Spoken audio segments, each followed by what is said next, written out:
Hey everyone, welcome back to this week's episode of Hong Kong Horror. I'm your narrator, Simon.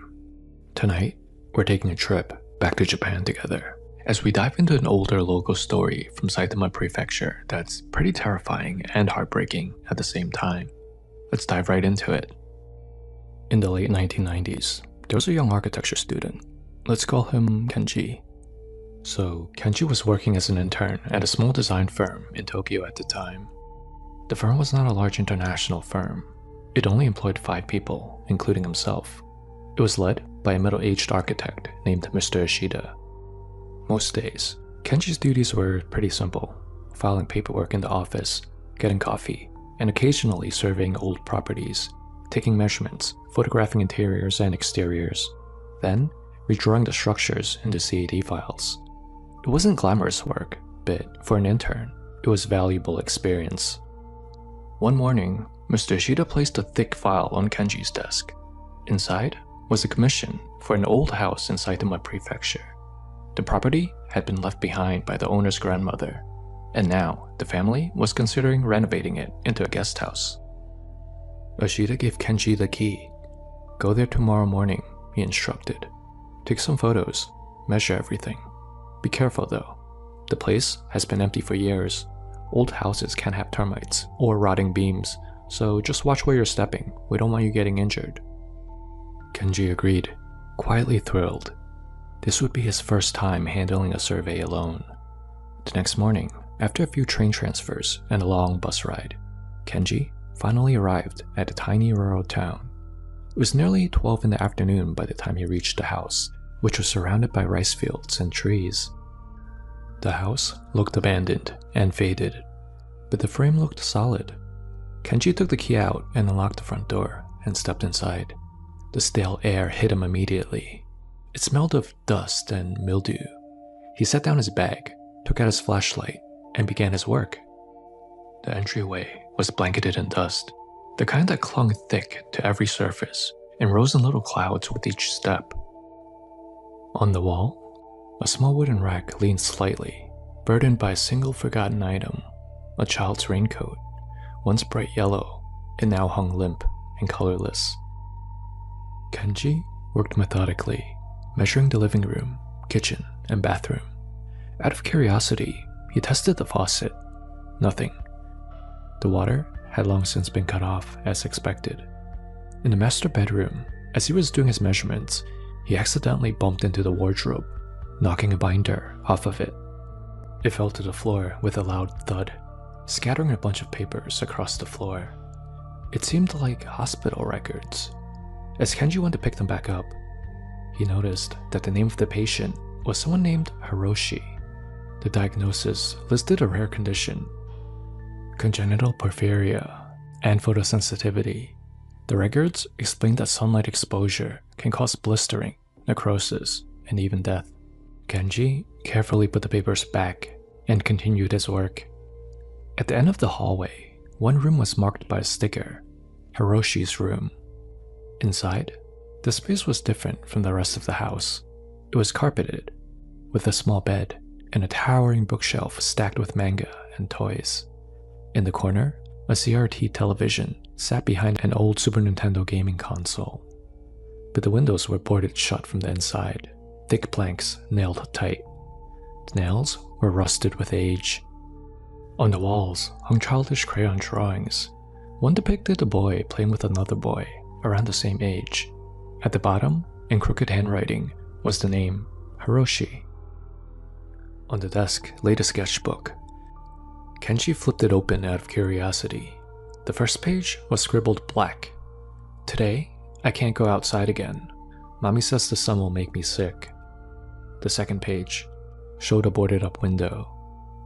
I want to play outside, but Mommy says no. The third page showed the boy with another boy. Kaito plays with me. He's not afraid of the dark. The final page was nothing but a dense patch of black. As Kenji was looking at these drawings, that's when he heard it. A soft tapping sound. He froze, listening. Again, more knocks. He checked the hallway. Empty. Back inside the room, the sound returned. He searched under the bed, behind the shelves. Nothing. Then he tapped the floor. The sound answered back.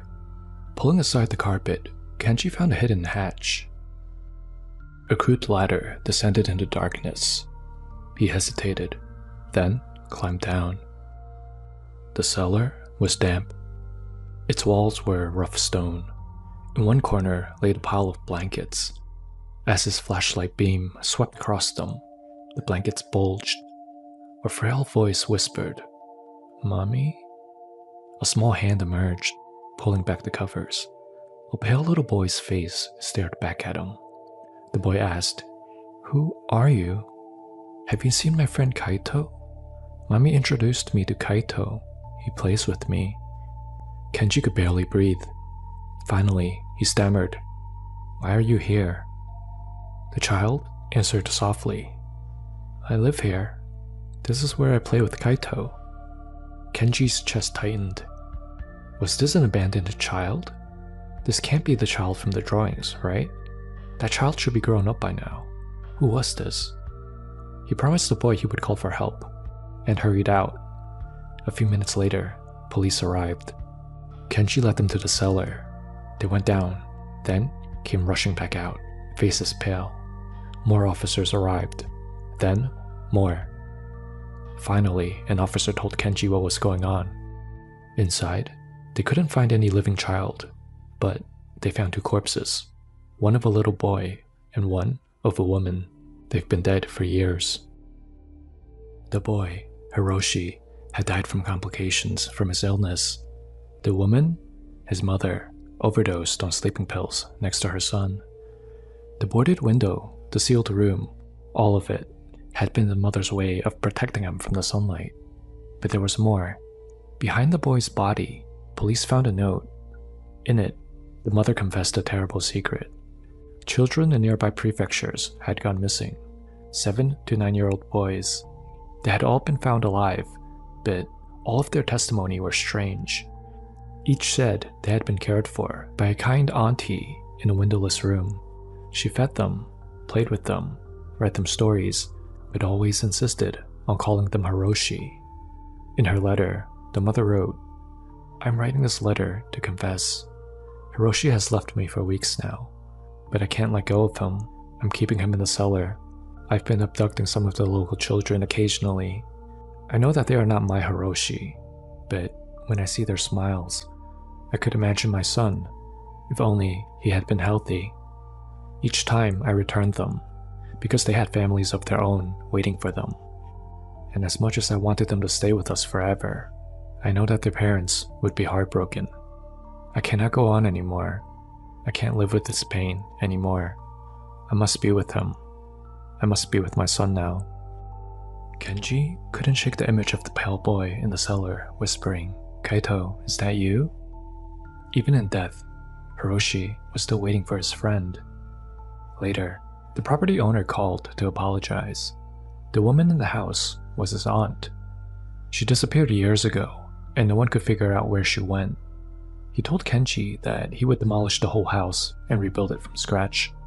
But weeks afterward, Kenji received another email forwarded by the owner. It was from a woman named Miss Asano, whose son was one of the children that was briefly abducted before being returned.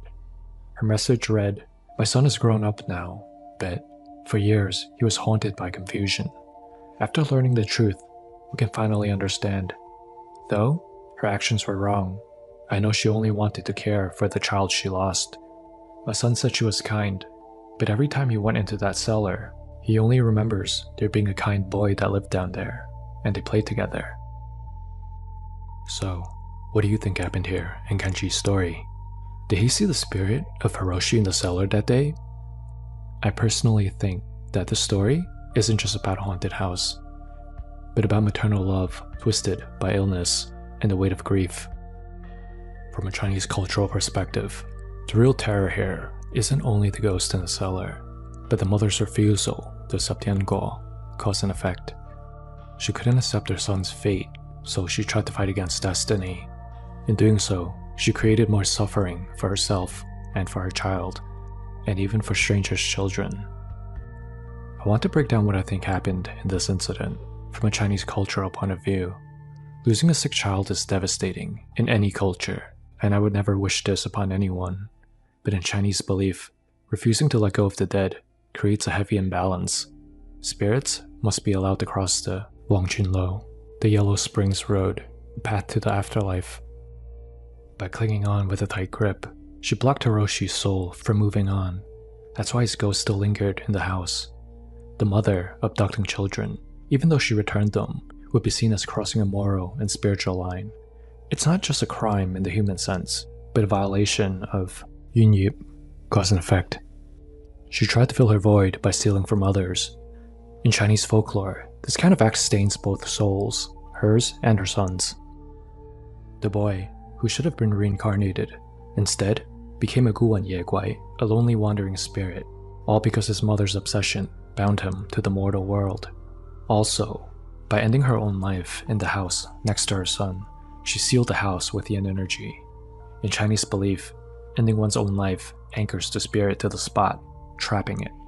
Her karmic debt, combined with her refusal to release her son, means neither of them could reincarnate. Both became restless spirits tied to the cellar of the house. Even though the mother spirit didn't appear for Kenji, I would be more surprised if her spirit wasn't in that house. Just based on her actions in life and how she clung to her son, it would make more sense to me that she continued to linger there after death as well, just to be with her son. To a Chinese audience, this isn't just a tragic story, it's a warning. Don't mess with things you can't control. Obsession leads to imbalance. Imbalance leads to karmic debt, and karmic debt manifests as hauntings. A Taoist priest or Buddhist monk would likely have to be called to perform a ritual. The mother and son are most likely trapped, forever reliving their pain. Though as tragic as the whole situation was, I think the mother's actions after her son's death were out of desperation and extreme grief. She couldn't accept fate, and in doing so, dragged her child's spirit down with her, unknowingly. The lesson here is, 有生有死，有聚有散. There's birth and there's death. There are gatherings and there are partings. That is the natural cycle. When we cling too tightly to what's gone, we don't just trap ourselves, we may also trap the spirits of those we love. In Cantonese belief, the kindest act you can do for the dead is to let go, perform proper rituals, and allow them to reincarnate. Otherwise, love can twist into bondage, and both the living and the dead remain trapped in a cycle of pain. Alright, let's move on to our second story for tonight. Now, we're traveling to Thailand for a pretty terrifying incident shared by a man. Let's call him Anucha. About 10 years ago, Anucha was in his 40s, and he was struggling to get by financially. He had just been laid off from a small factory in Bangbo when it shut down. He didn't make much at this factory anyways, but with all his living expenses, he wasn't really able to save much of his salary. He only had a modest amount of schooling, so job opportunities for him were pretty scarce. He thought about driving a taxi in Bangkok, but he barely knew the streets there. Also, he would have no way to gather the initial funds needed to even rent the taxi, as well as the operating license fee, along with other expenses that would be required to do this. Anucha was in a pretty tough spot and didn't really know what to do. Soon he would become homeless if he didn't find another job soon, as rent was coming due soon. One day, his friend Wasan called him. They used to work together at the factory. Since being laid off, Wasan had found work as a caretaker for a wealthy family, looking after a house and garden while the family was away. Coincidentally, Wasan's employer's neighbor was also looking for a live-in caretaker. Knowing Anucha was an honest man and desperate for work, Wasan said that he could recommend him. It sounded like the dream job. There wasn't too much that needed to be done on a daily basis, just some light duties. Meals were provided, and best of all, a room of his own would also be assigned to him, so he would be saving so much money on rent alone. Anucha was eager and really wanted this job. Through Wasan's referral, the owner agreed to meet with Anucha the next morning. Anucha woke up extra early to get ready. He didn't have much fancy clothes, but he put on his best polo shirt. and then hurried over to the address by bus. The house was enormous, with a sprawling garden. Anuja's never set foot in such a beautiful piece of property before. He's only seen houses like this in movies, as he's never usually in areas where houses like this even exist. A maid opened the gate for him when he arrived. Soon, he was sitting across from the owner of the property. He was a polite man, around the same age as Anuja. He was some sort of businessman, and by the looks of it, he was really successful at it. Anuja looked at the man in awe, comparing himself to him. They were both around the same age. This man was already so successful, while Anuja, who grew up poor his whole life, was struggling to figure out what his next meal would be. It made him slightly depressed to think about the stark difference between their lives, but he tried to shake these negative thoughts out of his head. He put on his most polite smile, eager to put his best foot forward and land this job. The man explained that he had recently bought a second home outside of the city, where he now spends most of his time. So this house now sat mostly empty, as he only uses it occasionally when he's in town. He needed somebody to help maintain the garden, take in the mail, and pretty much just occupy the property while he was away, to make sure nobody breaks in or anything like that. Cleaning wasn't part of the job, since there was already a maid who came by once a week to do that. Anuja was brought on a quick tour of the property. It was the most beautiful house he's ever seen. The garage alone was bigger than most houses he's seen. Inside sat two gorgeous sports cars that Anuja was even afraid to look at because of how expensive they must be. He could work his entire life and probably never even be able to afford the tire on one of these things. Finally, Anuja was shown to the small room at the back of the property that would be his. It was a separate structure from the main house. It was nothing fancy, a simple decent-sized room with a twin-sized bed, a wardrobe, a dressing table, and a small bathroom to the side. It even had an air conditioner. It wasn't much to most people, but to Anuja, it was everything he's ever wanted. It was 10 times nicer than his current apartment now. His eyes were wide with awe as he saw this room. He told the owner that he would work very hard if given the opportunity. The owner seemed to really like Anuja and asked if he could start immediately. Anuja, shocked at how quickly the owner made his decision, accepted without hesitation. He said he could begin tomorrow. The deal was sealed. That very evening, he packed his belongings from his apartment and officially moved in. The owner explained the duties once more, left him an emergency contact number just in case anything came up, and a small allowance for meals. Then, the owner departed for the countryside to his new mansion, leaving Anuja alone in this massive house. It felt like a dream come true. Anuja has never even dared to dream of himself ever being able to enter a house like this, let alone being able to live in one, all while being paid to do so. The first night, the neighborhood was eerily quiet. The houses here were all large and spaced far apart, and once darkness fell, silence pressed in. Anuja inspected the property carefully. He wanted to take his duties seriously and do everything correctly, realizing how lucky he was to land this job. This job was the only thing keeping him away from being homeless, so he wanted to do it right. He made his rounds around the property, making sure everything was in order and that there was nobody sneaking around. Once he made sure that all the windows and doors were securely locked, he made his way to his room, took a nice shower, and then crawled into bed to browse his phone for a bit before trying to sleep. In this strange new room, he drifted in and out of an easy rest. The next morning, he woke up early so he could begin his daily duties. He began watering the plants. As he worked, a man suddenly appeared at the fence at the front of the property. He introduced himself as Prasert. He said that he too was a caretaker, responsible for the house next door. Smiling, he welcomed Anuja, asking if he had just moved in. Anuja politely nodded. Prasert gave a friendly nod and added, "If you have any questions, you can just ask me. I've been here a long time." It was nice. At least, he knew that if he needed anything, that there could be somebody he could call a friend nearby. The first 2 days passed uneventfully. Anuja worked diligently every day, watering the plants, tidying the house, and keeping watch of the property. But on the third night, something changed. The air was heavy and unnaturally still. On this night, not even the crickets sang. A suffocating silence blanketed the property. Anucha tried to ignore the unease and forced himself to go to sleep. Deep into the night, he was jolted awake by a harsh, grating sound. It sounded like rope against wood. Heart pounding, he peered through the slatted window, half expecting to see a thief trying to break in. But there was nothing. The sound faded, replaced by oppressive silence again. He turned back toward his bed and froze. Suspended at eye level in front of him were a pair of feet, bare, dangling and swaying gently. His gaze rose slowly. Above him hung a body of a man. The face was swollen, eyes bulging, tongue protruding grotesquely from his mouth. The figure was hanging from a water pipe above the ceiling. Something about this man looked familiar. Despite the grotesque face, Anucha had seen this man somewhere before. That's when he realized this was the same man that he saw at the gate who introduced himself as Resort. Anucha's body froze. He couldn't move, couldn't scream.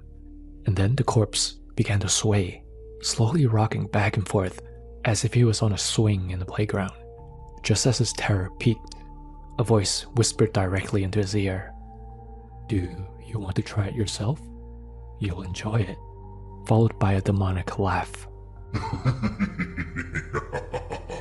Terrified by the sight, Anucha screamed before blacking out from fear. He woke up at dawn, lying on the cold floor. His clothes were soaked in urine. For a long time he just sat there on the ground, frozen, staring at the ceiling where the man had it hung the night before. There was nothing there now. Shaken, but determined not to let this scare him out of his dream job, he got up, changed his clothes, and went about his daily chores, trying his best not to think about what he saw last night. As Anucha was watering the plants, he was in a daze, still trying to forget about last night, when all of a sudden, someone started calling out to him. "Anucha! Hey Anucha!" Anucha snapped out of his daze and looked up to see who was calling him. At the front gate was a familiar face. No, not Prasert. It was his friend, Hosan, the one that worked at the factory with him before. The one that introduced him to this job. Anucha almost jumped with joy to see Hosan. He almost forgot. Hosan did mention that his employer was the neighbor. He put down the hose and ran over to the front gate. They caught up for a few minutes before Anucha asked, "Hosan, does this house have something in it?" Hosan stayed quiet for a few seconds, then sighed. "I didn't want to tell you before because I didn't want to scare you. I knew you were desperate for a job, so you would have taken the job anyway. But you're not the first caretaker for this house. There have been several before you. Most don't last a week. I've heard that he doesn't appear every night, just once in a while." He explained. The figure that Anucha had seen was the ghost of a previous caretaker from a few years ago. His name was Prasert, and he had once worked here for a few years, doing the exact same role as Anucha. Prasert had a girlfriend, Mary, who was the maid for this house at the time. She broke up with him after finding someone new. Despair consumed him. One morning, when the owner didn't see him report for work, they checked his room and found him hanging there, in the same room where Anucha now slept. Since then, every caretaker who stayed overnight claimed to witness his apparition dangling above the bed. Not every single night, but every so often. Anucha was horrified. He called the owner on the contact card that was given to him before. The owner picked up and apologized quietly after hearing what Anucha experienced. Yes, the owner admitted. He had invited monks to bless the property, but nothing worked. The spirit would actually used to terrorize the whole property, but after the blessing, he was now contained to the room, and he doesn't always appear. Still, Anucha could not afford to quit. He agreed to remain, but with one condition. He would sleep elsewhere. The owner agreed and told him that he could sleep in the living room inside the main house if he wanted to. And so, for nearly 2 years, Anucha lived and worked there. He never stayed overnight in that room again, but he did still go in there to shower and to change. He's never seen the spirit of Prasert again since he no longer slept there. But the memory of that first encounter, those feet dangling at eye level, the whisper by his ear, it's something he will never forget. So, what do you think happened here to Anucha? I personally think The room where he was assigned to stay can be considered a stigmatized property, a hongzak, since someone ended their own life inside. There are some overlapping concepts between Thai and Chinese beliefs that sudden deaths can result in restless ghosts. It seems that Prasert, the man who hanged himself, was repeating the last few moments of his life on loop. The place of death is the strongest anchor. By moving into the main house, Anucha effectively stepped outside of the spirit's domain, which seemed to work, and he didn't get harassed again, even though he still worked and lived on the property. This haunting that Anucha experienced wasn't some random spirit encounter. It was directly tied to that event that happened in that room, where Prasert took his own life. He remained there, angry, restless, and bound to the site of his death, which also explains why the monk's blessings failed. These types of spirits are notoriously hard to release. Thank you, Hong Kong horror fans, for making it all the way to this point of the video. I hope you enjoyed this one. I look forward to speaking with all of you again next week.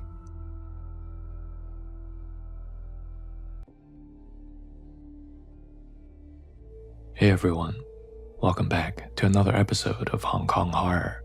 I'm your narrator, Simon. So we're officially in Ghost Month now. So I hope you're all staying safe during this time and not staying out too late at night, alone, especially in Asia.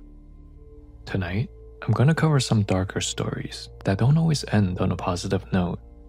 So viewers' discretion is advised.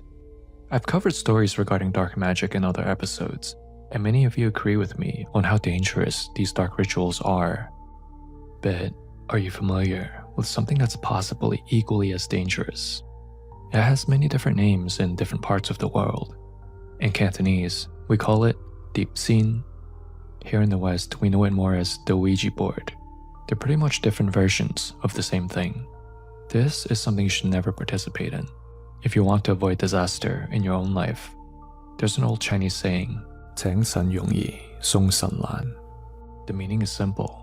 When you want to set up a shrine and invite a deity into your home, it's very easy.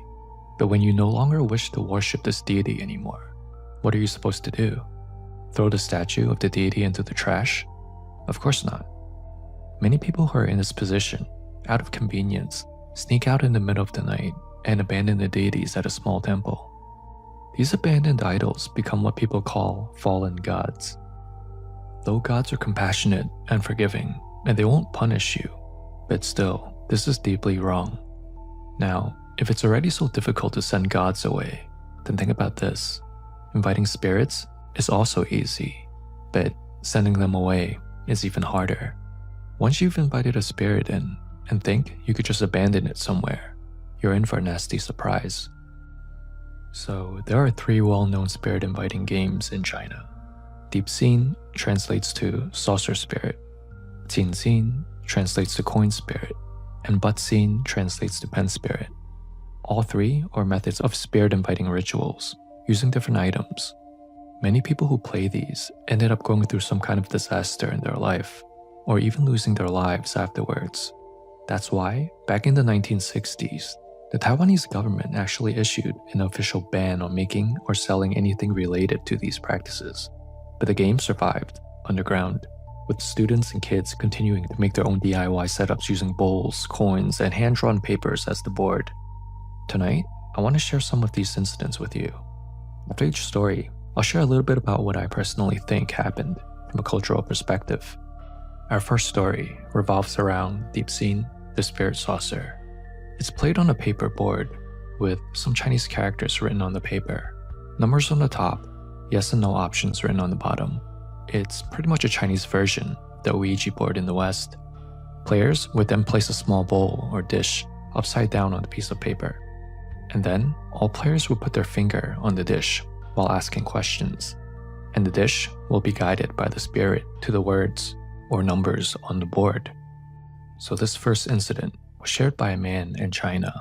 Let's call him Go Sing. It happened during his high school graduation trip. Go Sing and his class took a 3-day, 2-night trip to Taipei, Taiwan. On the first evening, they arrived at the hotel in Taipei. Everyone got to choose roommates. Each room had 2 double beds, so 4 students per room. Go Sing's roommate were Gary, John, and Frank. After dinner, they went back to the room, chatting, watching TV, and taking turns showering. Suddenly, the phone rang. It was their friends from next door. They asked if they wanted to come over to play Deep Scene. Only Gary and John went. Go-Sing stayed behind with Frank, because they honestly didn't think playing such a game was a good idea. It was late, about 12 a.m., so Go-Sing and Frank just hung out in the room, relaxing a bit before getting ready for bed. They had a full day of activities planned the next day, so they wanted to make sure they were well rested. About an hour later, Go-Sing was woken by screaming in the hallway. Frank and Go-Sing both woke up from all the screaming and looked at each other before rushing out of the room. Opening the door, they saw a crowd of other classmates that already came out to see what all the commotion was about, their faces pale with terror. "What happened?" Go-Sing asked. Frank pointed and stammered, "Look, what's happening to John?" Go-Sing turned to the direction he pointed. On the floor, John was convulsing violently, eyes rolled back, foaming at the mouth. "Go get the teacher now," Go-Sing shouted. A few moments later, one of the chaperone teachers arrived. The teacher immediately called for an ambulance. Within 15 minutes, paramedics rushed in and carried John to the hospital. The teacher then questioned a few classmates while everyone else returned to their rooms. Back inside, Go-Sing asked Gary what happened. Still shaken, he explained. John, Gary, and 2 others had started playing Deep Scene. At first, they asked trivial love life questions. Then John asked, "Are you male or female?" The saucer moved slowly toward female. Then he asked, "How did you die?" The saucer then spelled out the R word. I don't think YouTube likes this word, so I'll just refer to it as sexual assault. The others panicked and told him to stop. Go-Sing interrupted. "Don't tell me he asked another question after that." Gary made a face. "Yeah, he did. He had no sense at all. He probably thought he was being funny. He actually asked, did it feel good when it happened?" The moment those words left his mouth, the dish cracked. The lights began flickering violently. Everyone panicked, apologizing over and over. "We're sorry. Please leave. Please return." Then suddenly, pop, the lights went out. When they came back on, John was already collapsed on the floor, seizing. The others fled, and that's when everyone else came out and saw him. Go-Sing and Frank looked at each other in shock. "No wonder something happened," they muttered. John often spoke without thinking, but this time, he'd gone too far. John stayed in the hospital for the day, so he missed out on all of the activities. That night, he was discharged. Doctors found nothing wrong with him, but they kept him there for the day to run a few more tests, just to make sure. Clean bill of health. Just a few bumps and bruises from when he fell over seizing that night. When John rejoined everyone back at the hotel, he seemed like a different person. He was more quiet, which was unlike him. He's normally a troublemaker, always pulling pranks and joking around. His friends were not used to seeing him so solemn and quiet. Last night must have really scared him. When Go-Sing and the others asked him if he was alright, John just shrugged his shoulders. "I don't know, man. I think something's going on with me. Maybe I'm just tired. I didn't sleep well at all at the hospital last night," he said. "What do you mean?" Go-Sing asked. That's when John shared more. "I don't know. I just feel off. I kept having weird nightmares. I'm not sure if maybe I hit my head or something yesterday. I keep dreaming about this girl in her early 20s. I can't even tell if it's a dream or reality anymore. I dreamt myself laying in the hospital bed, trying to fall asleep, but then she walks into the room. At first, she's gorgeous, a 10 out of 10. She stands by the side of my bed, just staring at me, smiling. Then, her face slowly changes, turning more and more horrifying, until she's no longer a gorgeous woman, but something that looks more like a bloated corpse, with hollowed out eyes. She suddenly grabbed me around the neck with her rotting hands and whispered in my ear, "Does this feel good?" before letting out a loud laugh.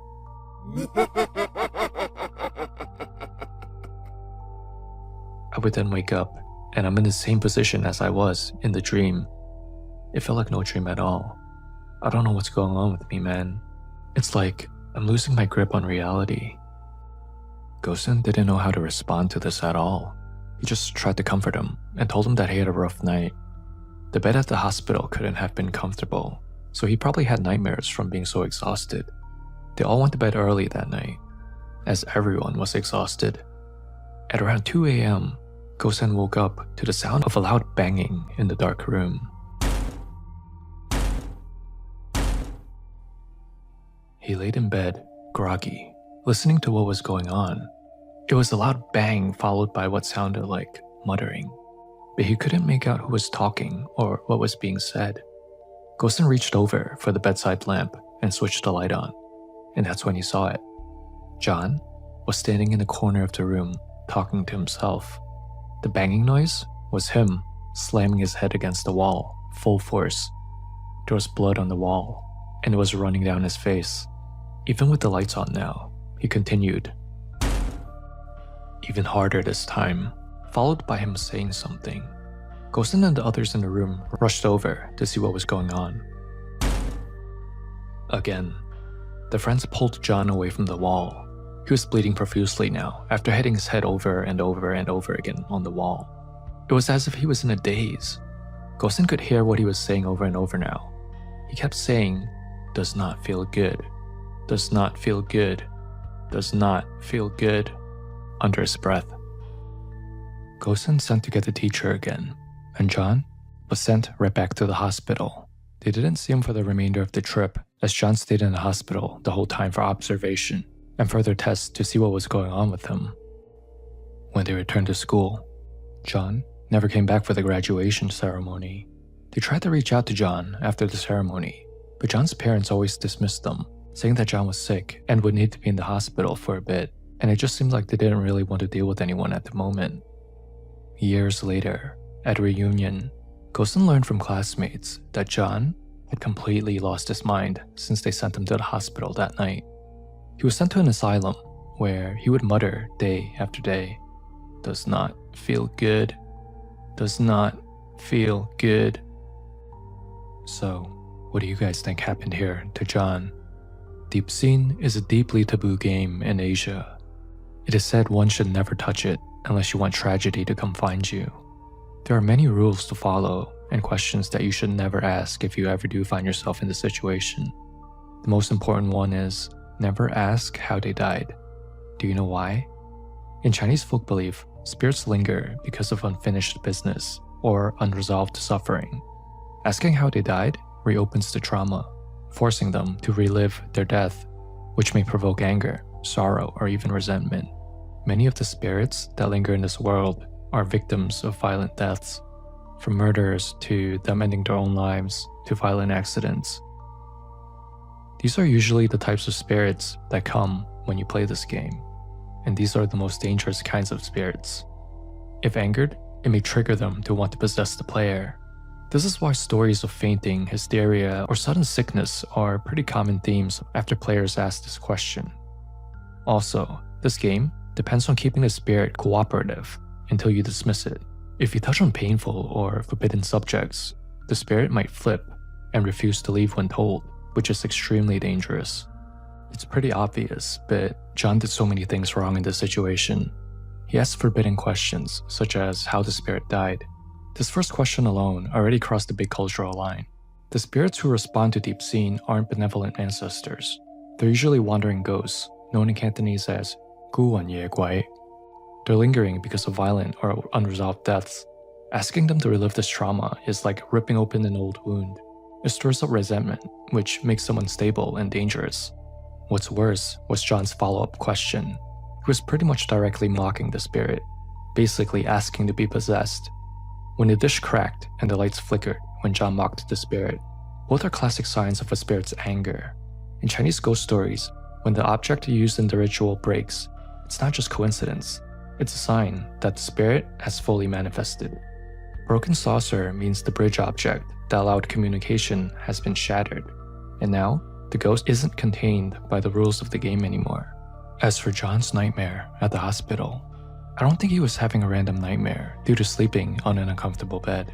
The ghost, appearing beautiful at first before rotting away, matches a common belief that spirits may disguise themselves to lure people in before revealing their true form. John's muttering and eventual madness fit the pattern of Satsam-feng, spirit-caused insanity, a condition often described in older texts where a person loses their mind after offending a ghost. Also, The players never dismissed the spirit after the game. They panicked.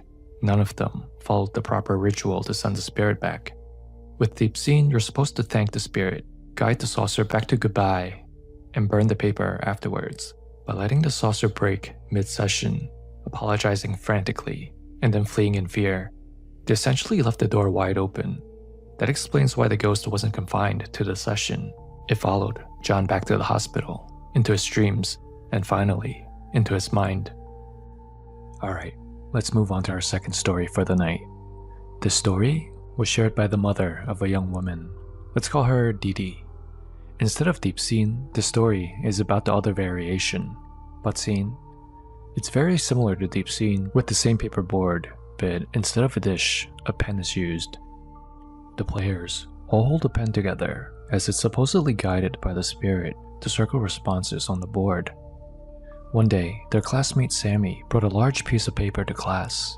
It was a homemade Butt Scene board with a bunch of Chinese characters, plus the options for yes and no, male, female, numbers, and letters. He wanted to try it out and play Butt Scene as he's heard that it really works. Though reluctant, Dee Dee and 2 others agreed. They went to an old janitor's closet that was never used after school, lit incense, and began the game. 4 of them held a pen together and started asking random questions. At first, nothing happened, except the pen twitched once, which someone dismissed as nerves. Then, suddenly, a teacher barged in, asking what they were doing in the closet. They stopped abruptly, embarrassed. The session ended. The next day, Sammy insisted on continuing. This time, the paper that they left overnight in the unused closet had new words written on it. I am here. None of them had written it. Uneasy, they proceeded anyway, lighting candles this time. The pen moved on its own, answering trivial questions. One of the friends asked a taboo question. How did you die? The pen was guided to the word car and circled it over and over again. Freaked out, Dee Dee wanted to end the game now. But when they tried to dismiss the spirit, the pen kept circling no again and again. Frightened, one classmate burst into tears and quit. Another tried to calm her. Only Dee Dee and Sammy still held on. The pen scribbled violently, refusing to leave. Finally, Sammy snapped. He threw the pen on the floor, ripped the paper up, and stormed out. As they all left the school, at the school gate, a car sped toward them. In the scramble, everyone jumped back except Sammy, who didn't react in time. He was struck. As Sammy laid on the floor, Dee Dee and the others ran over and knelt beside him.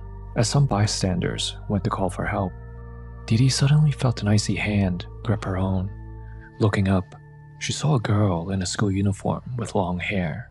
Her face was mangled, as if crushed by a vehicle.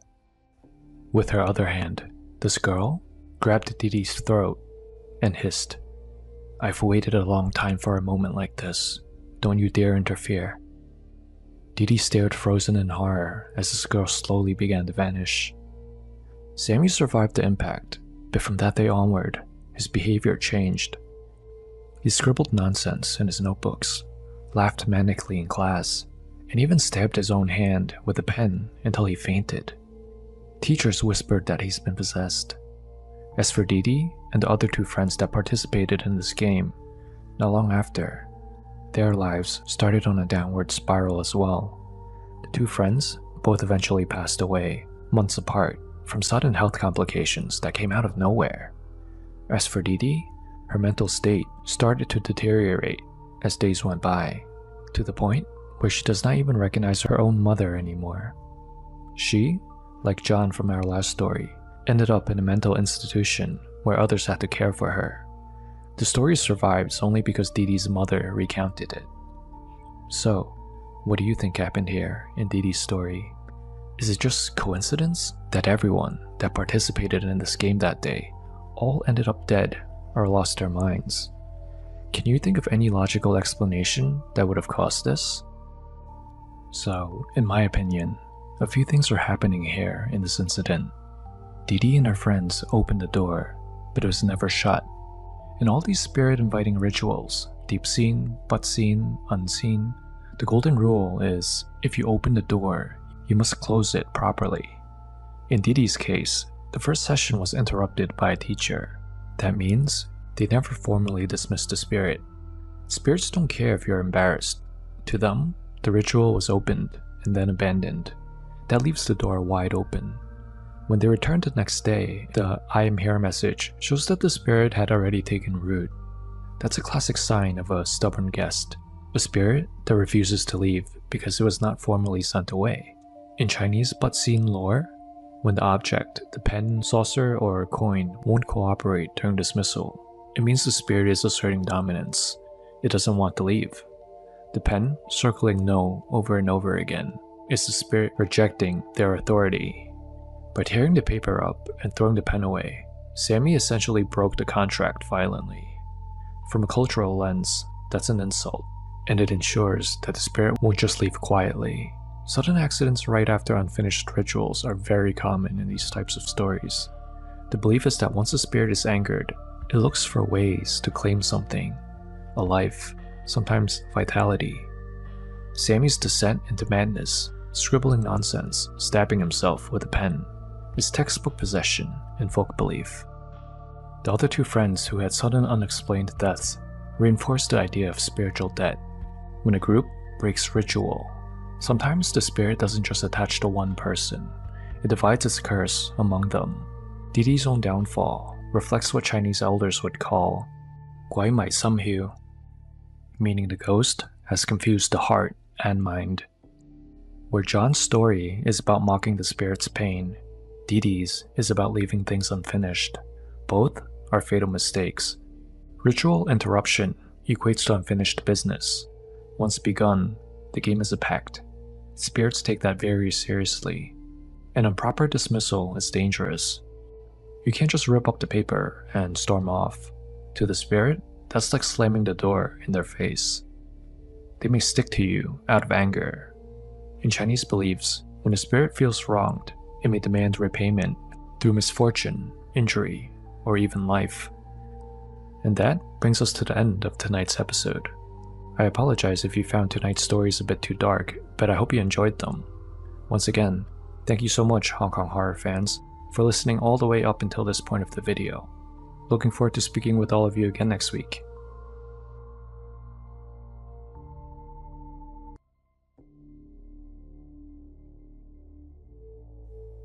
Hey everyone, welcome back to another episode of Hong Kong Horror. I'm your narrator, Simon. Tonight, we're diving into a place that every single one of us knows too well, somewhere we all visit multiple times a day, the bathroom. On average, most people use it between 4 and 10 times a day, so it's one of the few places we've spent a fair share of our lives in. It's an essential part of our routine, but it can also be one of the most vulnerable. So let me ask you this. Have you ever experienced something strange or even terrifying during one of your visits to the bathroom? Tonight, we'll be covering 2 supernatural bathroom stories that made its rounds in Hong Kong. Some of you may have heard of these before, but I think most of you have not. After both of these stories, I'll share a little bit about what I personally think happened here from a cultural perspective. So if you're interested in that, please stick around till the end. So with that, let's settle in, turn down the lights, and let's jump right into it. So this first story was shared by a young man from Hong Kong.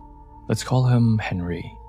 The following incident occurred during Hungry Ghost Month, when, according to tradition, the gates of the underworld are said to open, and the spirits are free to wander among the living. Henry had just graduated from college with an accounting degree. Like many fresh graduates, he dreamed of starting his career at one of the big prestigious accounting firms in the city. But unfortunately, those doors didn't open for him. Still, he was lucky enough to land a position at a small family-owned accounting firm. It wasn't the glamorous start he had imagined for himself, but during a year where so many of his friends were struggling to find jobs at all, Henry felt fortunate just to be able to get his foot in the door. In his mind, this was just the first step. If he worked hard enough, put in the long hours, and proved himself, he could eventually apply again and move up to one of the large international firms. That belief became his driving force. Henry quickly gained a reputation in the office for being a dedicated worker. He was often one of the last people to leave at night, sometimes the very last. long after the rest of the staff had gone home and the building had gone quiet. While most people dreaded staying late in the dimly lit office, Henry saw it as an opportunity to get ahead. What he didn't know was that during Hungry Ghost Month, being the last one in the building wasn't always a good idea. Henry wasn't a religious man. He didn't believe in ghosts, spirits, or anything remotely supernatural, at least not until tonight. What happened would leave him questioning everything he thought he knew. In the accounting world, there were times during busy season when the workload spiked, and he would find himself working until 2 or sometimes even 3 in the morning. Of course, there's no overtime pay for staying late. This random Tuesday night was one of those nights. The rest of the staff had gone home hours ago, and by now, the entire office was quiet. At around midnight, Henry realized he hadn't eaten a thing since lunch. He had been so buried in his spreadsheets, laser-focused on meeting his deadlines, that he hadn't noticed the hours slipping away.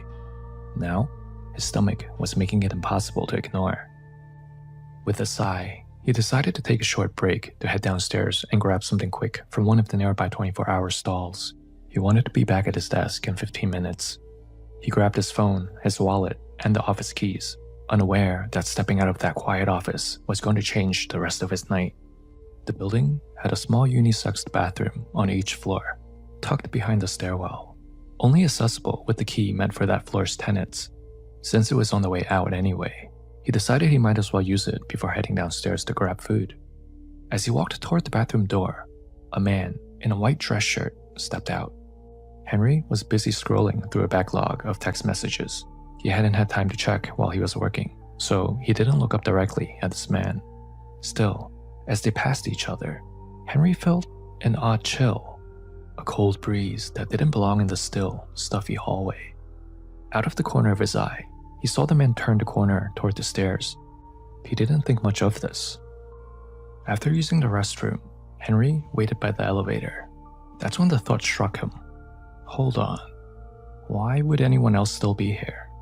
The bathrooms on each floor could only be accessed by someone with a key to an office on that same floor.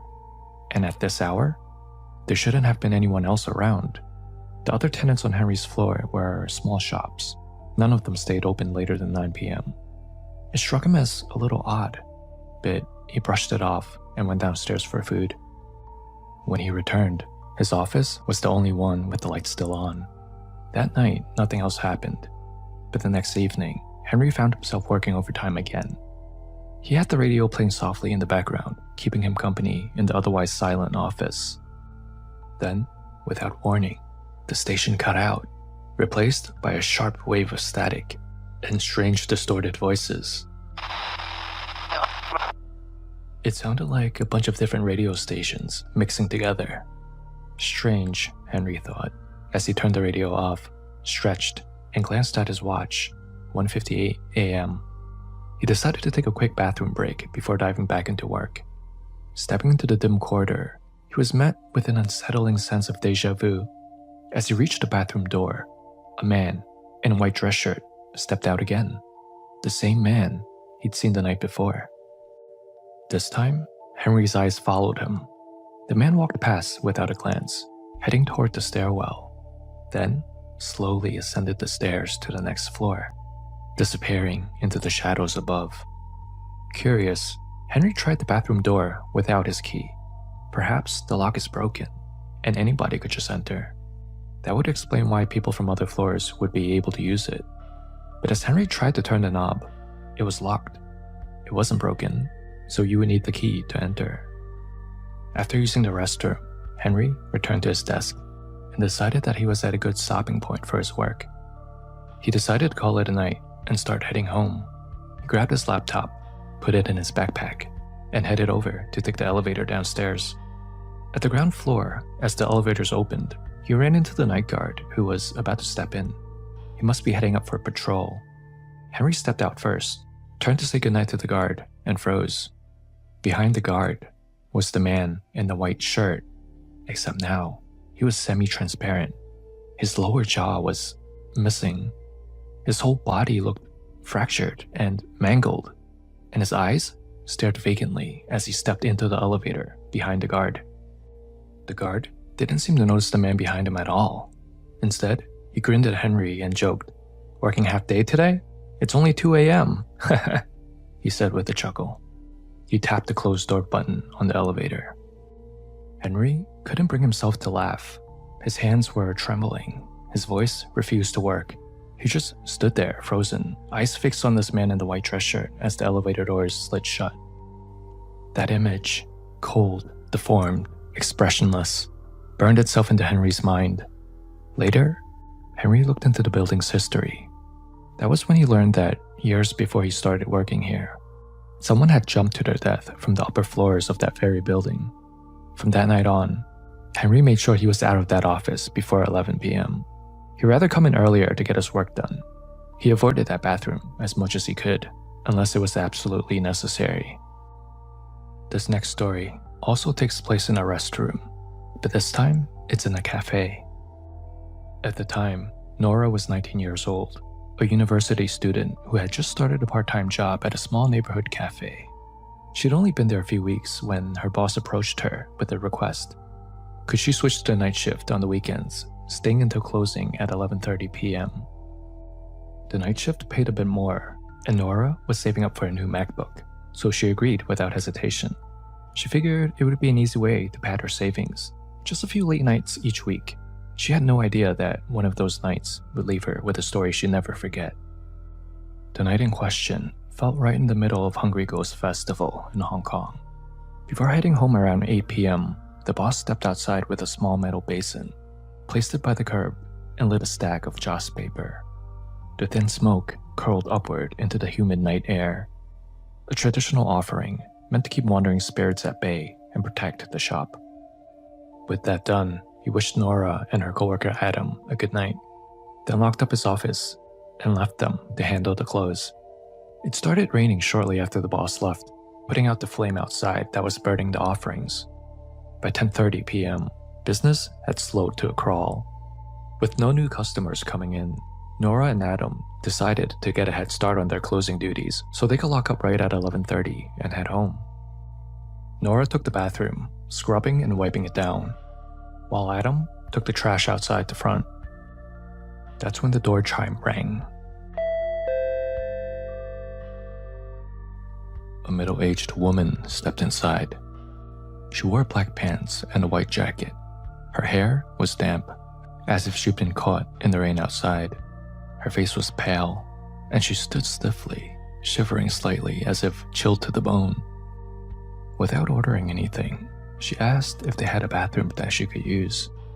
Normally, it was for customers only, but Nora hesitated only for a moment. Something about this woman's appearance made her seem so cold and uncomfortable that it felt cruel to refuse her. Nora led her toward the restroom. The woman hurried inside, locked the door behind her, and Nora returned to the dining area to start wiping down the tables and chairs. A few minutes later, Adam came back inside from taking out the trash.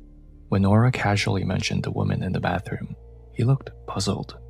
He'd been standing right outside the entire time, but he swore he didn't see anyone come in through the front door. Nora thought Adam was just trying to mess with her and brushed it off. But 10 minutes went by, and the woman still didn't come out. Finally, they decided to check. Nora knocked on the bathroom door. No reply. Reluctantly, she slid the key in the lock and pushed it open. There was no one inside. The only things left behind was a strange, heavy smell and something thick and black in the toilet, like vomit. Her stomach turned. Adam quickly reached over and flushed it away, but before they could process what they'd just seen, the door chime rang again. They both looked toward the front door, but there was no one there. Now, genuinely unnerved, they moved fast, cleaning up, shutting things down, and locking up early. As they were pulling the front gate closed and locking it up, Nora froze. Through the gaps in the metal, she could see her. The same woman. She was standing inside the cafe, right by the bathroom door, staring back at them. That was all it took. Nora and Adam ran without looking back. The very next day, Nora quit. And even now, whenever she passes by that cafe, her eyes can't help but drift to the spot near the back, the place where the bathroom door stands. So, What do you guys think happened here to Henry in the first story and Nora in the second story? Both of these incidents took place during Hungry Ghost Month, and both revolves around bathrooms. Here's my breakdown of each of these stories and what I personally think happened. In Cantonese culture, there are several red flags here in Henry's experience. The incident happened during Hungry Ghost Month, the period in which the gates of the underworld are believed to be opened and the spirits roam freely among the living. Staying alone in a quiet office late at night during this time is considered risky, especially near yin areas like stairwells, elevators, and bathrooms. These are the kind of places where energy is stagnant, making it easier for spirits to linger in. The man in the white dress shirt that Henry kept seeing looked normal when he first came out of the bathroom, but when Henry saw him again going into the elevator, he was missing his lower jaw and had a fractured body. I think this is the spirit's true form, reflecting the way he died. A missing lower jaw is probably linked to a violent trauma or injury, most likely from the impact of jumping out the window. Henry also saw this spirit at almost the exact same time 2 nights in a row. This suggests that this man was a looping spirit, where he's mostly stuck replaying his final moments due to unresolved energy or resentment. Yunhei, I think he might be replaying the final moments in life, possibly taking the elevator up to use the restroom, then taking the stairs up to a higher level floor before ultimately jumping out the window, then going back inside, taking the elevator up, and replaying the whole loop all over again. Also, the guard not seeing the man points to the common belief that some spirits are only visible to certain people at certain times. Often, when that person's own life energy is lower, especially when they're tired, like Henry was, as he's been working late. As for Nora's story, her boss was in the process of burning offerings to the dead during Hungry Ghost Month before he left to go home. The sudden rain abruptly put out the flame that was burning the offerings. Lighting joss paper before closing is a traditional act of appeasing spirits so they don't follow you. Heavy rain extinguishing this is considered unlucky because it cuts off the offering midway, possibly offending any nearby spirits who see it as being denied or interrupted. So the offerings could be what attracted the spirit in the first place, as she came in hopes of receiving the offerings. So what was the black vomit that Nora found in the toilet? In folk belief, unexplainable stains, foul-smelling substances, or strange bodily fluids left behind suggest a haunting. Spiritual residue left when a ghost has manifested.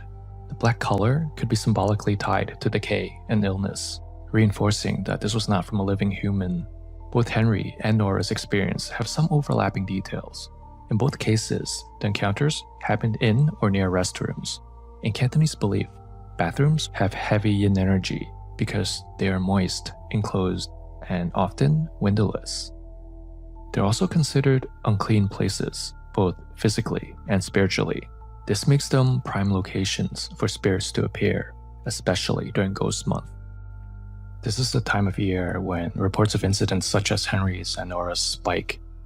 Have you ever experienced anything similar in your own life? Let us know in the comments below. We would love to hear your own personal experience. Thank you so much, Hong Kong horror fans, for making it all the way to the end of this week's episode.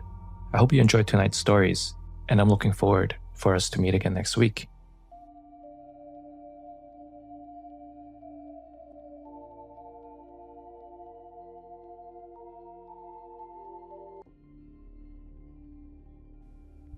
Hey everyone, welcome back for another episode of Hong Kong Horror. Tonight, we're heading back to Japan. Now, I'll be honest with you, one of my favorite things about Japan has to be their convenience stores. Everything is so delicious and open 24 hours. I could live off those convenient egg salad sandwiches. But what if I told you, sometimes the people working the night shifts in those very stores experience things they can't explain. Tonight's story is one of those cases. It's one that stayed with me. After the story, I'll share what I personally think happened here from a cultural perspective, so stick around if you're interested. Let's dive right in. This story comes from an older man living in rural Japan. Let's call him Takashi. Takashi was 70 years old at the time and newly retired from a long career in the city as a salaryman. But sitting around all day didn't suit him. He's heard of retirees falling into depression after losing their routine, their purpose. So to keep himself busy, both mentally and physically, He picked up a part-time job at a convenience store. It was the 24-hour branch, tucked inside a gas station, way out in the countryside. Not the kind of place you'd expect anything unusual to happen. Takashi took the night shift, 6 p.m. to 6 a.m. He liked the slow pace. Most of his customers were long-haul truck drivers stopping in for snacks or a quick refill for gas. For a while, it was peaceful. There was a family that frequented the store, a man, his wife, and their young daughter. Locals, judging from how often they came around. The mother and daughter usually dropped by around 7 p.m. to grab a few things after school. Usually it was the same snacks or a few drinks to bring home. The father came in later, usually around midnight. Sometimes just to top up on gas, sometimes just for a pack of cigarettes. And every Sunday, without fail, the whole family came together, laughing, chatting, buying drinks and snacks before heading home. Takashi never knew their names, but he recognized their faces since they came by so often. Then, one Sunday evening, the mother and daughter didn't show up. Takashi figured maybe they were busy or just home sleeping. Pretty normal, since it was around 4 a.m. The father came in alone, but something about him tonight was off. He came in a lot later than usual. He also looked pale, worn out. His eyes were dull, and his hands trembled slightly as he approached the counter. "Are you okay, sir?" Takashi asked. The man gave a twitchy smile. "Yeah, just tired from work." He pointed to his usual brand of cigarettes behind the counter. Takashi grabbed them, rang him up, and that's when the man patted his pockets down, looking embarrassed. "Oh, I forgot my wallet at home," he said. "Mind if I pay you back in a couple of days?" Now, Takashi had seen him enough times to trust him. They exchanged small talk plenty of times before, so Takashi waved it off, paid for the pack himself, and handed them over to the man. The man nodded, thanked him softly, and walked out into the dark. The next night, it happened again. Same time, same man, same request, same empty expression. "I forgot my wallet," he said. "Can I pay you back in a couple of days?" This time, Takashi noticed something else. His movements, his voice, everything about him was eerily identical to the night before. Still, Takashi nodded and handed the man the cigarettes, same as the night before. "I haven't seen your wife and daughter lately. How are they doing?" he asked gently. The man paused. "They're fine," he said. "I'm heading home to see them now." Then, once again, he dropped his gaze and walked away from the counter and out into the darkness. This time, something in Takashi told him to follow, just to see where this man went. But by the time he stepped outside, the man was already gone. No car pulling out, no taillights, no engine noise, just silence. On the third night, the mother and daughter finally came back. Takashi felt a wave of relief when he saw them walk through the glass doors. "Hey," he said, "I haven't seen you two for a few days. Is everything okay?" The mother gave a faint smile, but her eyes were puffy. The little girl kept her gaze on the floor. They grabbed their usual favorite snacks, paid quickly, and turned to leave. Takashi gently stopped them. "I'm so sorry to ask, ma'am, but your husband came by the last 2 nights. He said he forgot his wallet, so I covered him for 2 packs of cigarettes. Do you mind settling up for him?" The mother froze. Her eyes widened. She slowly turned to face Takashi, and her expression changed completely. She looked horrified. Then she said something that made Takashi's blood run cold.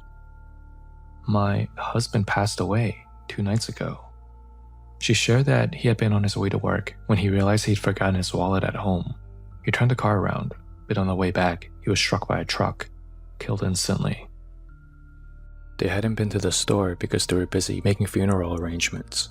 Takashi felt the room spin. He had spoken to that man twice, had casual conversations, handed him cigarettes. The mother, still shaken, insisted on paying Takashi back, but he gently refused. "Don't worry about it," he told her. "It's on me." He felt horrible about the whole situation after hearing what happened. She nodded, thanked him, bowed slightly, and then left with her daughter. Takashi stood there in a daze. Later that night, when the store was quiet again, Takashi checked the CCTV footage for the past 2 nights. The camera above the register, the one that recorded his interactions with customers, was working fine all night. until the exact moment the man supposedly came in. During those few minutes, the footage glitched, just static. He could somewhat see himself moving behind the counter through all the static, taking down the pack of cigarettes, talking to someone, reaching out to someone. But on the other side of the counter was a blur of heavy static and white noise. He checked the front door camera next. At exactly 4 a.m. both nights, the automatic glass doors opened, and about 5 minutes later, they opened again, like someone had entered and then left. But there was no one there. No figure, no shadow, just empty space. The following night, the mother came by again with her daughter. They bought a few things and left some extra change on the counter, more than the amount owed. Takashi ran outside to give back the extra. He caught up just as they were getting into their car. That's when he saw it. In the back seat sat a man. He was faint, translucent, wearing the exact same clothes the father always wore.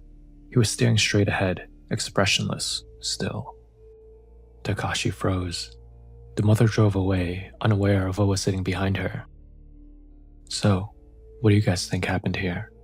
Was Takashi just exhausted from his long shift? Was his mind playing tricks on him? Or did the father of the family come back just to be with his family again? Maybe some routines don't break, not even in death. Let me know what you think happened in the comments below.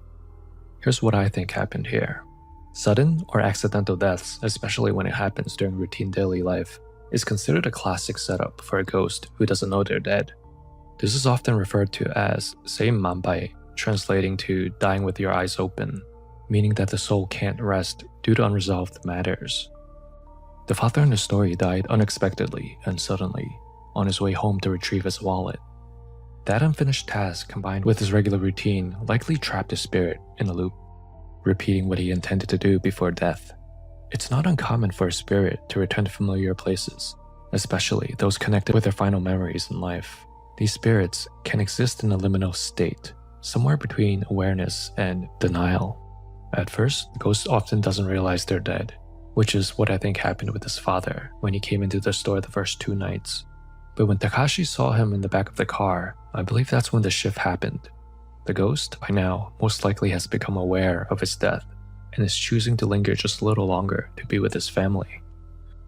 So the first 2 nights, he was most likely unconscious to his own death, only acting out of habit and unfinished obligation. Perhaps he was with his wife when she shared the news of his passing to Takashi. After hearing this, the spirit may have gained clarity that he's dead. There's an old Chinese saying, 人有情,鬼亦有意, which roughly translates to, people have emotions and so do ghosts. The sighting of him in the back of the car could have been a turning point for him, realizing his own death. He may not have fully crossed over or faded away immediately, but in that moment, he was no longer a lost soul, but just holding on to the last threads of love from his old life before letting go.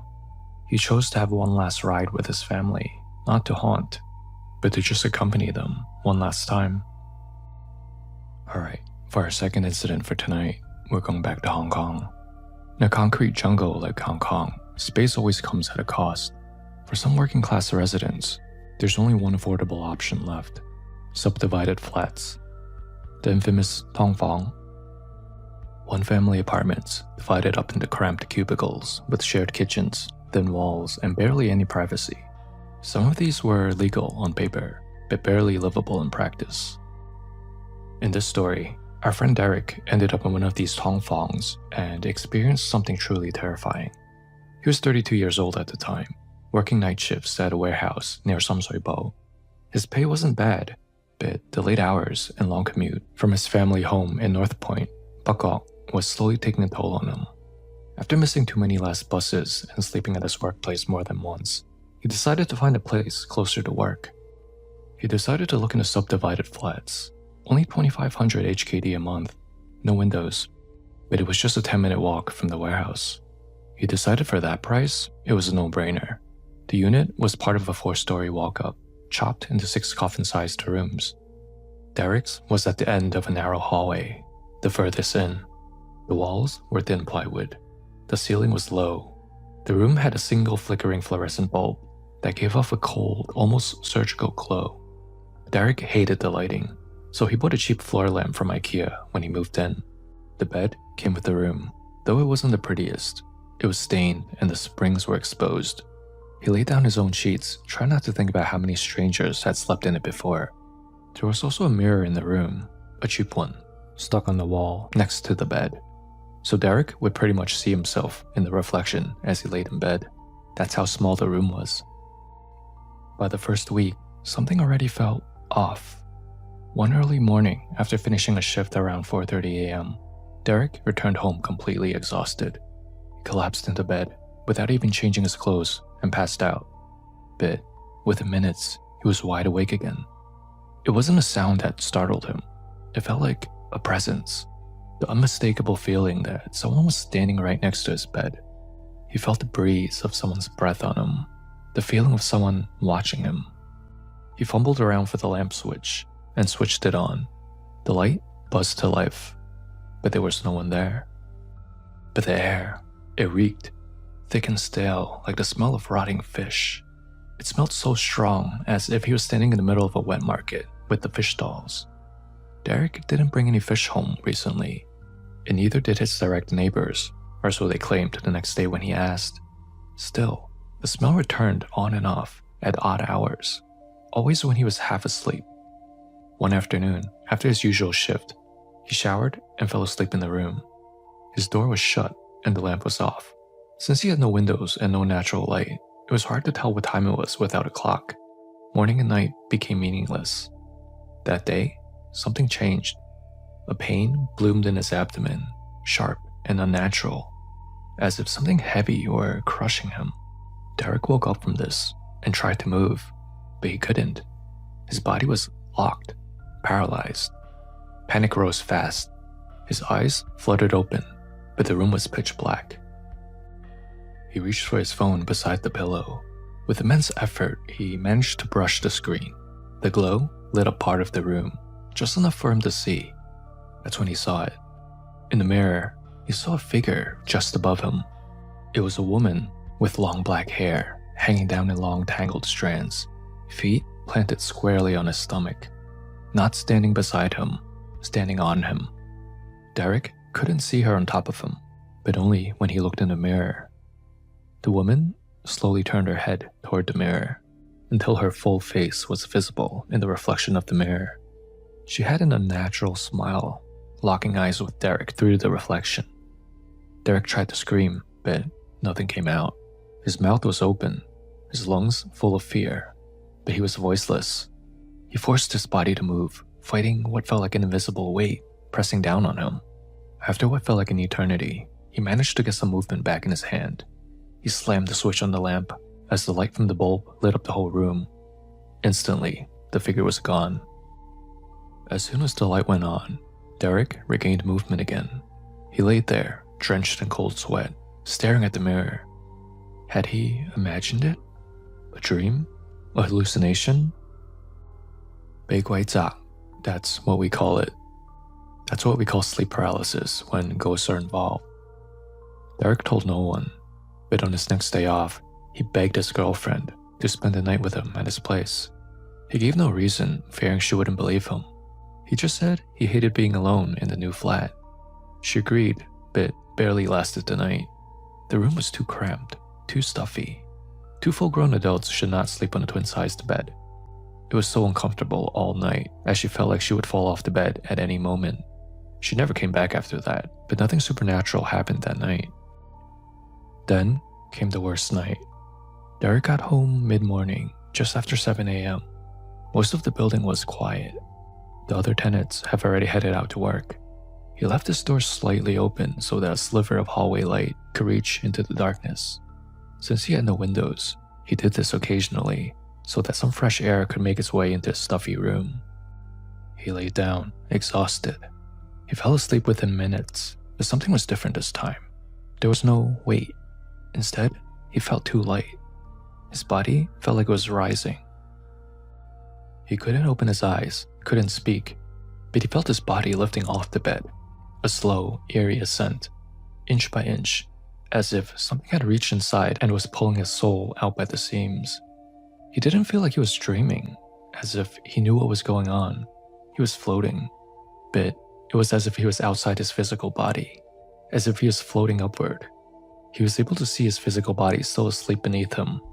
That's when he saw her again, standing just outside the cracked door. The same woman he saw a few nights ago was now standing at his door, smiling at him as he was floating higher and higher, just watching. Terrified, Derek began to recite the only Buddhist prayer he could remember, one his grandmother used to chant under her breath when she burned incense. Namo Amito Phat, Namo Amito Phat, again and again in his mind, desperate. And slowly, he began to come down.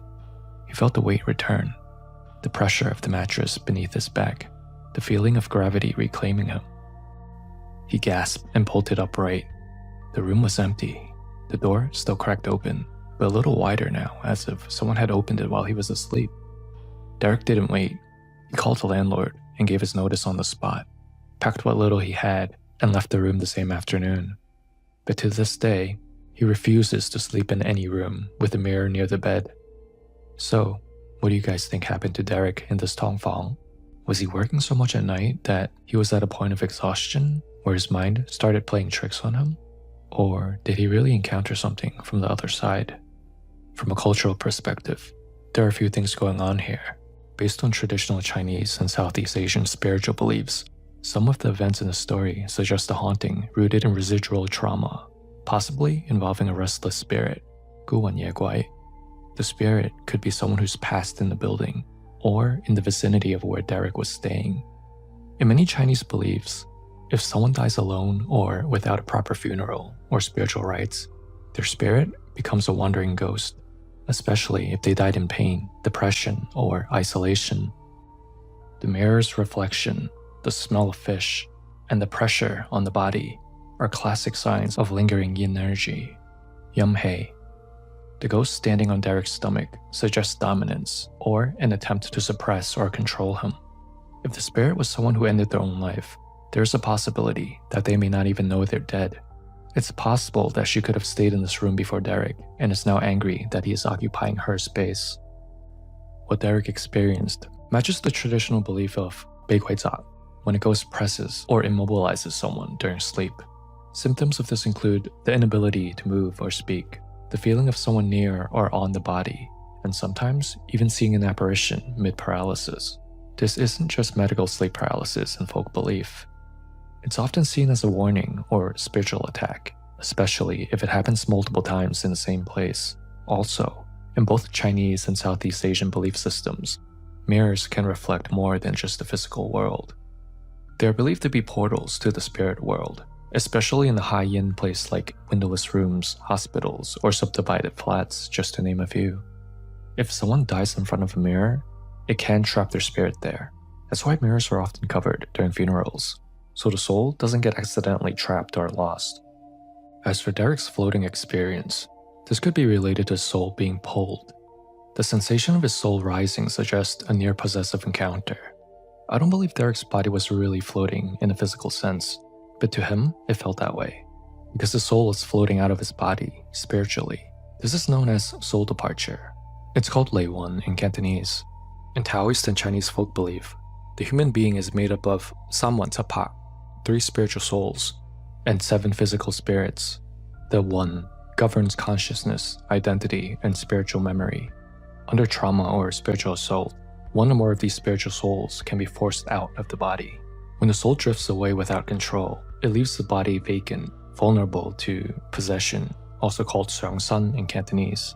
A ghost or other spirit may move in, especially in places with really strong yin energy, like Derek's room, which is dark, damp, and windowless. Number 2 is death.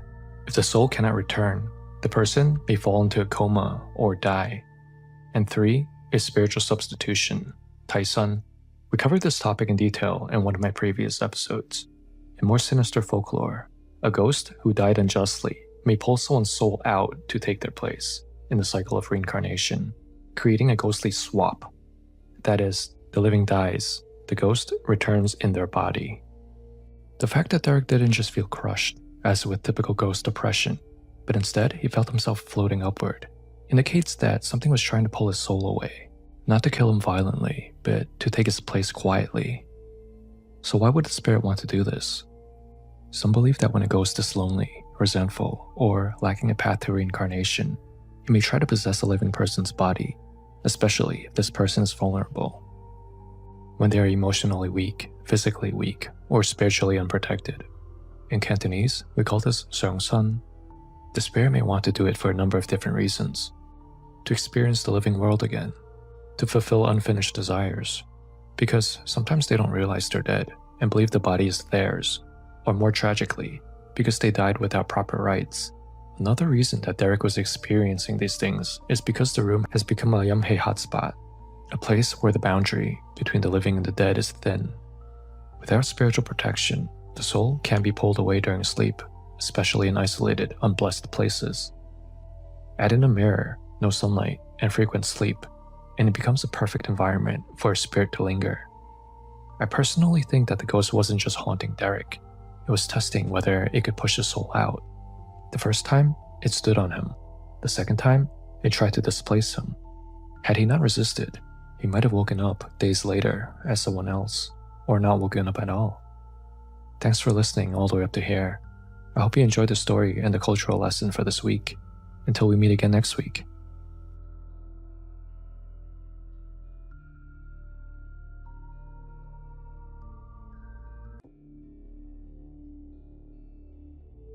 Hey everyone, welcome back to another episode of Hong Kong Horror. Simon here. Let me ask you something. Do you enjoy going to the cinema? It's something most of us do without thinking twice. For most of us, it's a mini escape from real life as we catch the latest movie release. Maybe relax for a few hours. But what if I told you that movie theaters are actually known to be among some of the more haunted places you can visit? Think about it.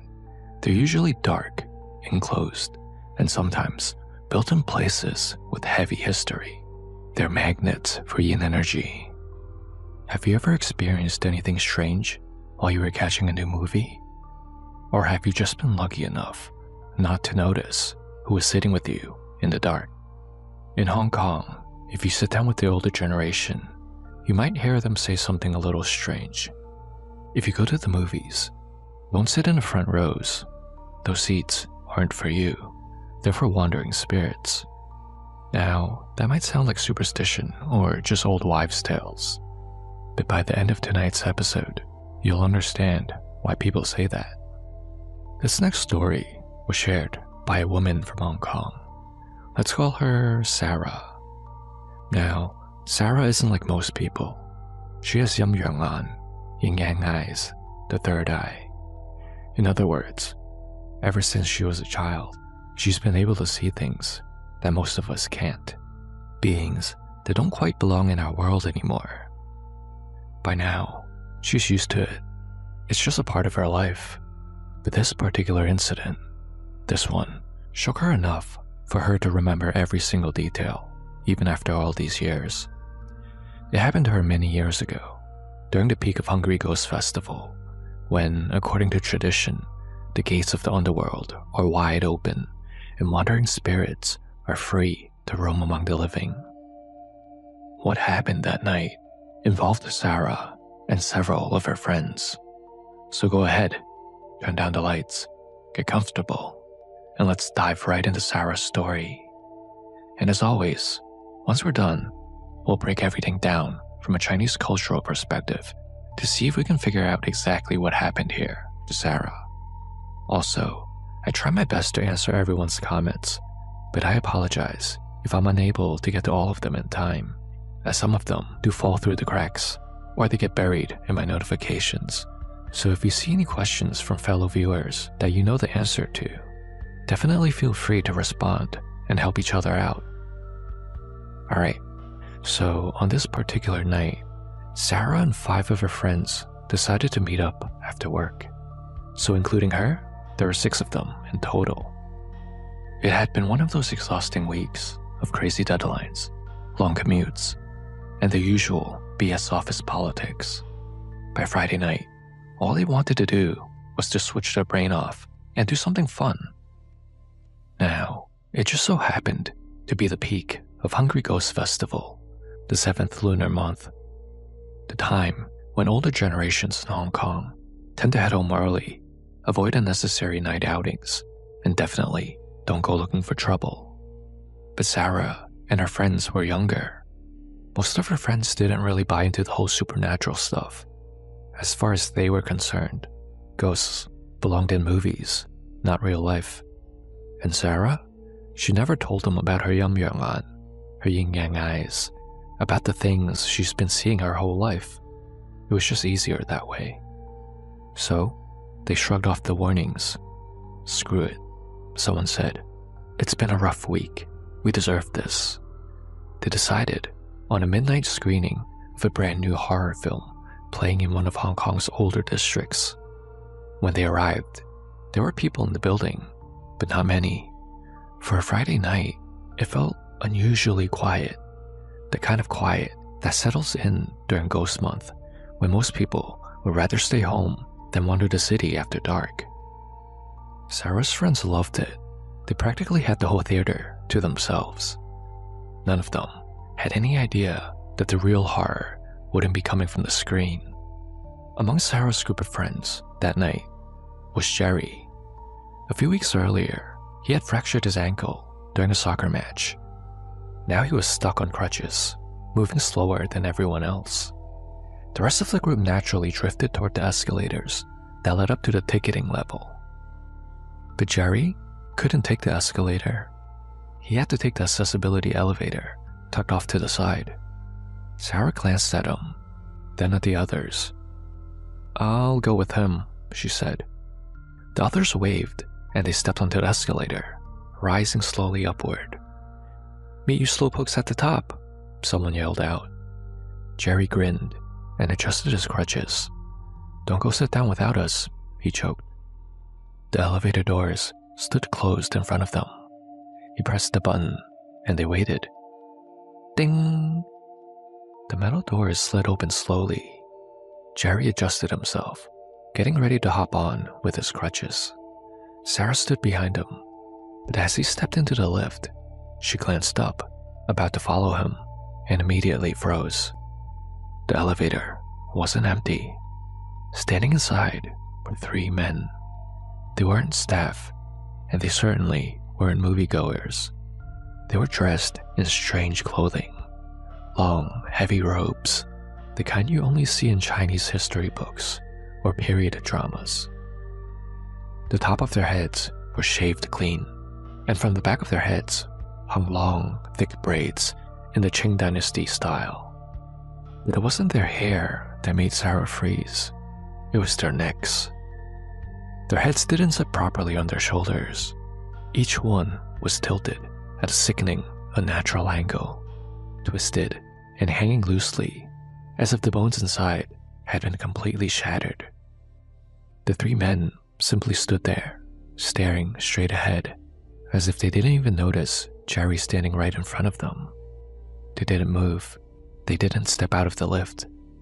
Jerry couldn't see them at all. He stood inside the elevator, directly in front of these men, and looked back at Sarah. "Yo, Sarah, you coming or what?" he said casually. Jerry, how about we watch the movie another night?" Sarah blurted out. "What? What are you talking about, Sarah? We're already here. Come on, let's go," Jerry replied. Not wanting to ruin the mood or draw more attention, Sarah forced herself to step into the elevator beside Jerry, pretending she couldn't see the entities standing just behind them. She stayed close to Jerry as the doors closed and the elevator began moving upward. The ride felt like it lasted forever. In the blurry reflection of the metal doors, Sarah could see that one of the figures was slowly getting closer to her. She didn't dare turn around. Instead, she shut her eyes tightly, trying not to look at it anymore. Finally, the elevator reached their floor. The doors opened, and Sarah stepped out quickly, almost before Jerry could react. She ran straight over to the rest of her friends, who were standing in a circle, laughing and joking as they waited for her and Jerry, completely unaware of what had just shared the elevator with them. "Hurry up, you two," her friends called out as they spotted them arriving. The movie's starting, let's just get inside. They were right. If they didn't move now, they'd miss the opening scenes. Sarah didn't have a chance to tell them what she had just seen in the elevator, and she wasn't exactly sure she wanted to tell them. They all rushed forward, handing their ticket to the ticket collector standing outside the theater. Sarah remembers it vividly. It was theater number 7. Honestly, all she wanted to do was go home at this point. Even though she sees ghosts throughout her life, these 3 in the elevator had been different. They weren't faint, transparent figures that blurred at the edges. They were extremely solid. But she didn't want to be a killjoy. She told herself everything would be fine now, and assumed that was the last she'd see of these 3 entities. The 6 of them sat together in a row near the back. There was an empty seat at the far end of the row, the aisle seat.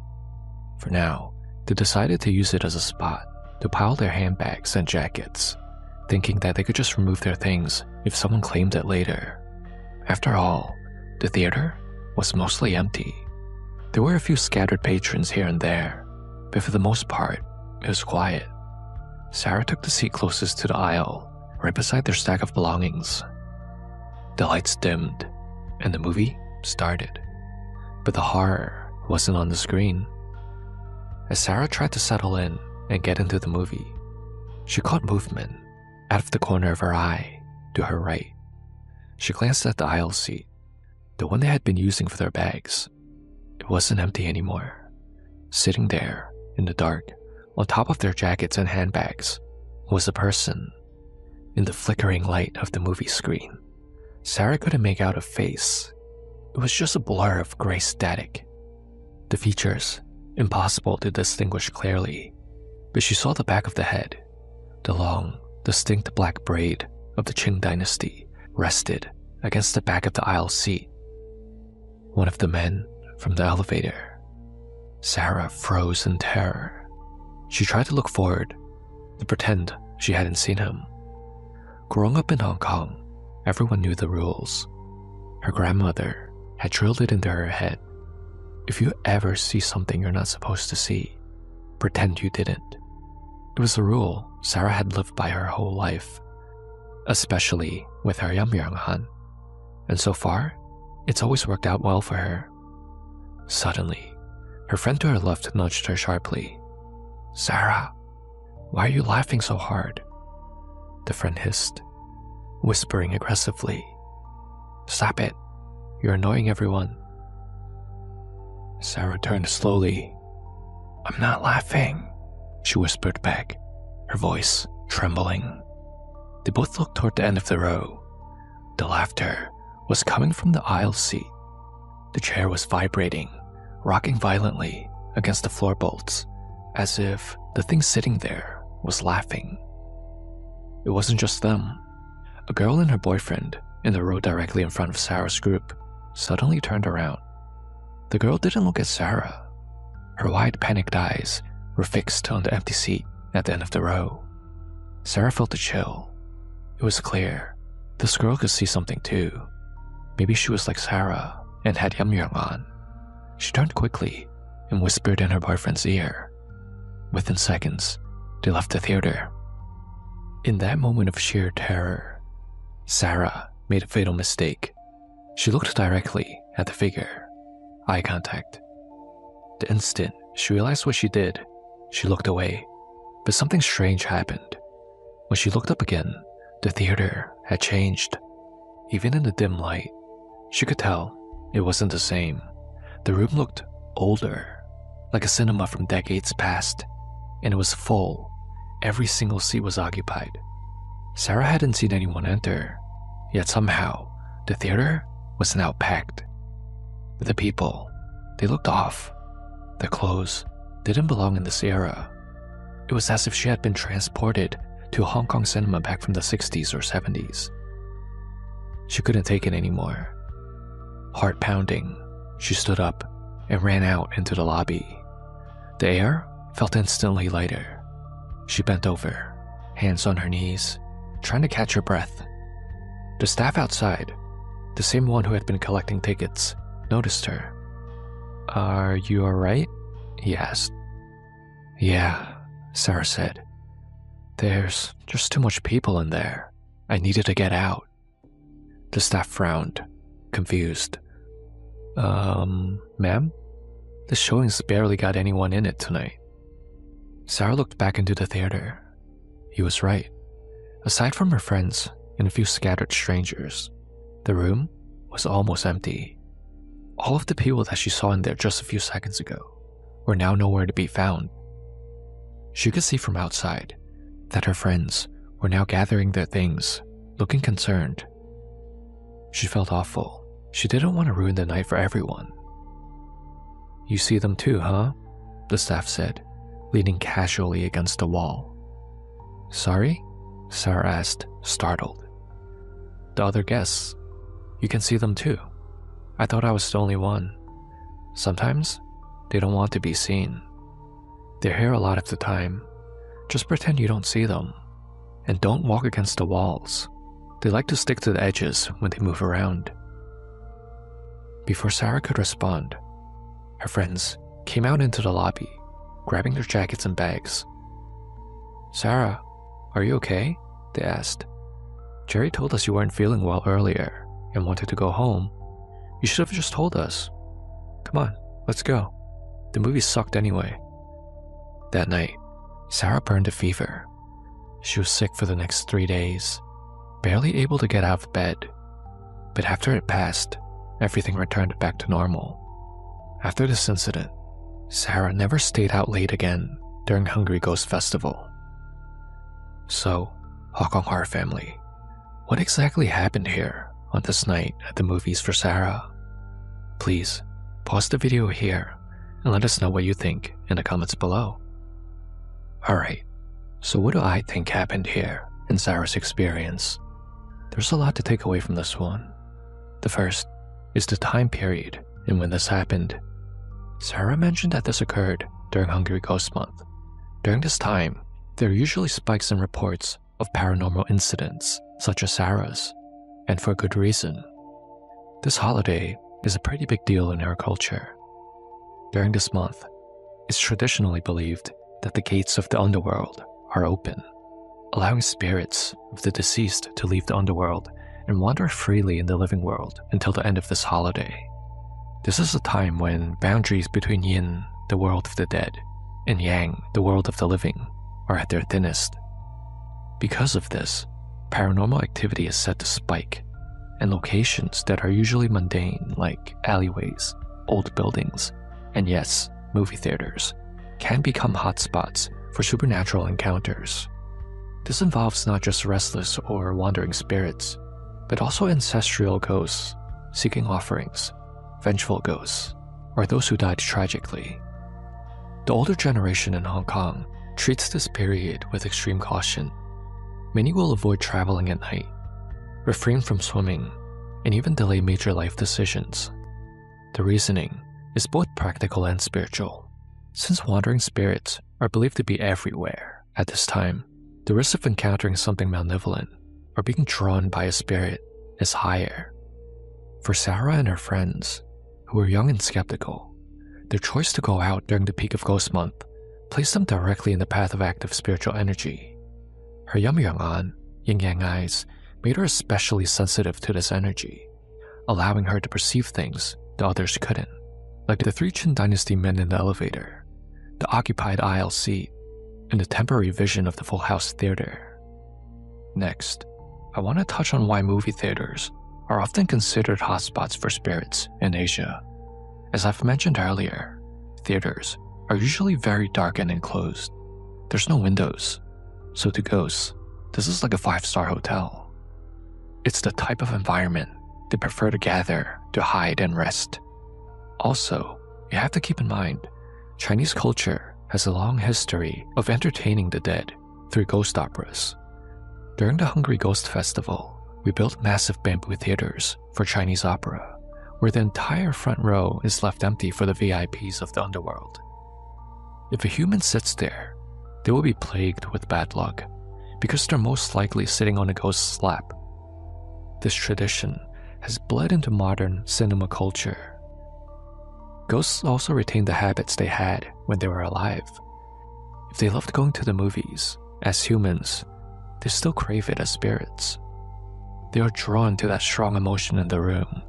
Your fear, your laughter, your sadness. They feed off that energy. In traditional Cantonese opera and older cinemas, front row seats or specific aisle seats were often left empty intentionally. These are pretty much reserved for the wandering spirits, so they could enjoy the show peacefully. By piling their jackets and bags onto that seat, Sarah's group essentially treated a spirit's reserved seat as a luggage rack. This is viewed as a direct sign of disrespect, inviting the spirit to make its presence known. So, what about the 3 men that Sarah saw in the elevator? Who were they?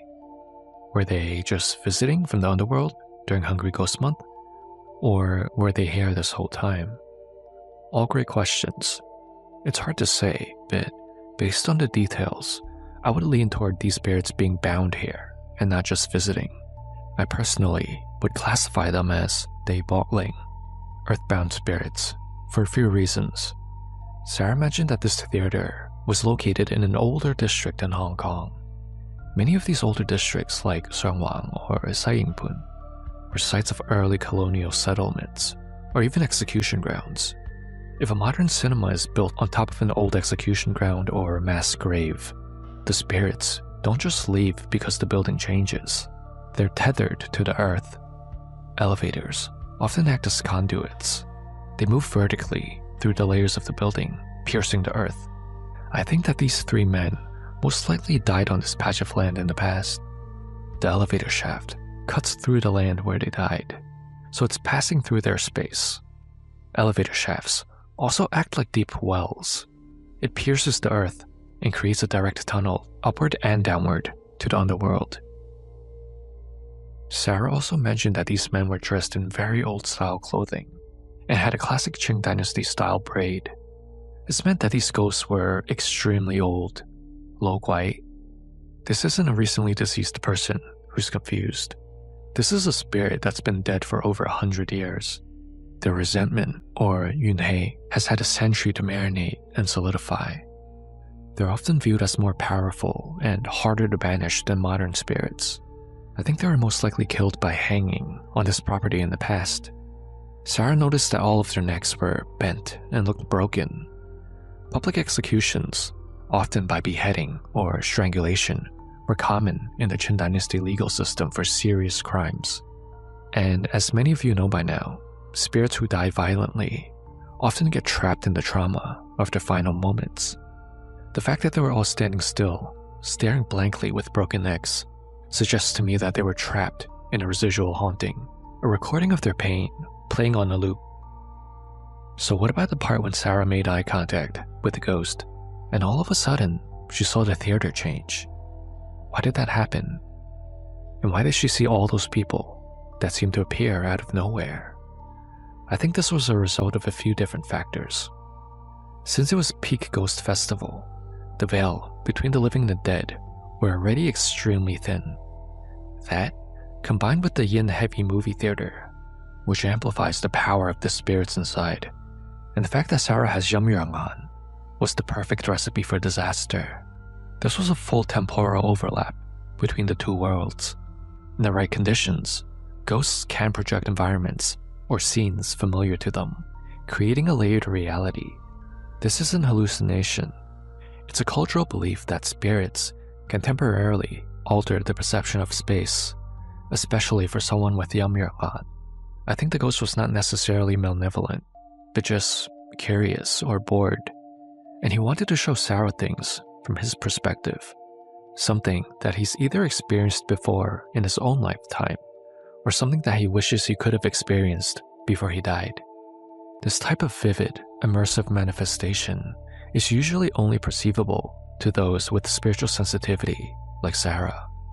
For most people, like our friends, the world remained normal because their yang energy effectively shields them from yin projections. Sarah's eye contact acted like a trigger, allowing the spirit to fully project himself and manipulate the environment in her perception.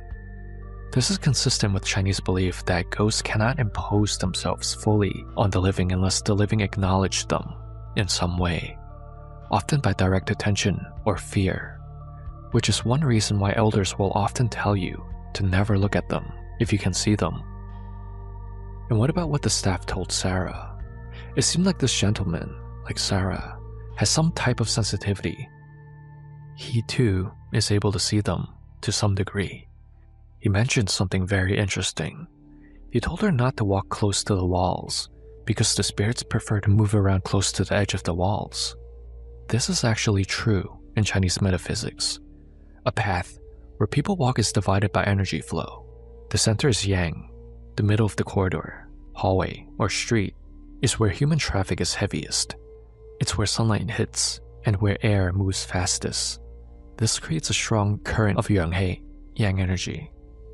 Spirits being made of yum-he, yin energy, find this energy abrasive, hot, and overwhelming. The edges, on the other hand, the corners and the areas flush against the wall, are where the air is stagnant, shadows gather, and the temperature is cooler. This is the yin zone. This is why ghosts prefer to walk on the sides of a path, by the edges. Also, spirits are often described as having a magnetic or sticky quality to them, because they lack a physical body. They're being drawn to the structural stability of the walls and corners to anchor themselves, so they don't get blown away by the wind or strong yang energy. Elders will often scold children for walking against walls or alleyways in old buildings at night. They say, walk in the middle, you might bump into a spirit. If you walk against a wall where a spirit is resting, you're essentially pressing your body against theirs, which leads to a direct transfer of yin energy and potential spiritual attachment. In Chinese metaphysics, this physical overlap between the living and the dead results in a few very specific terrifying consequences, such as yin energy transfer, where your yang energy is sapped and their yin energy seeps directly into your bones. This is that deep chill that you hear people say they feel sometimes. By pressing or bumping into them, they may also get offended and cling to you. They can literally latch onto your back and ride you like a vehicle. So in short, try not to walk against the wall in yin-heavy places and stay in the center lane where most people walk. Thanks so much, Hong Kong Horror family, for making it all the way to this point of the video. I hope you enjoyed tonight's episode, which ended up being a little bit longer than usual. Until we speak again next week, stay safe and good night.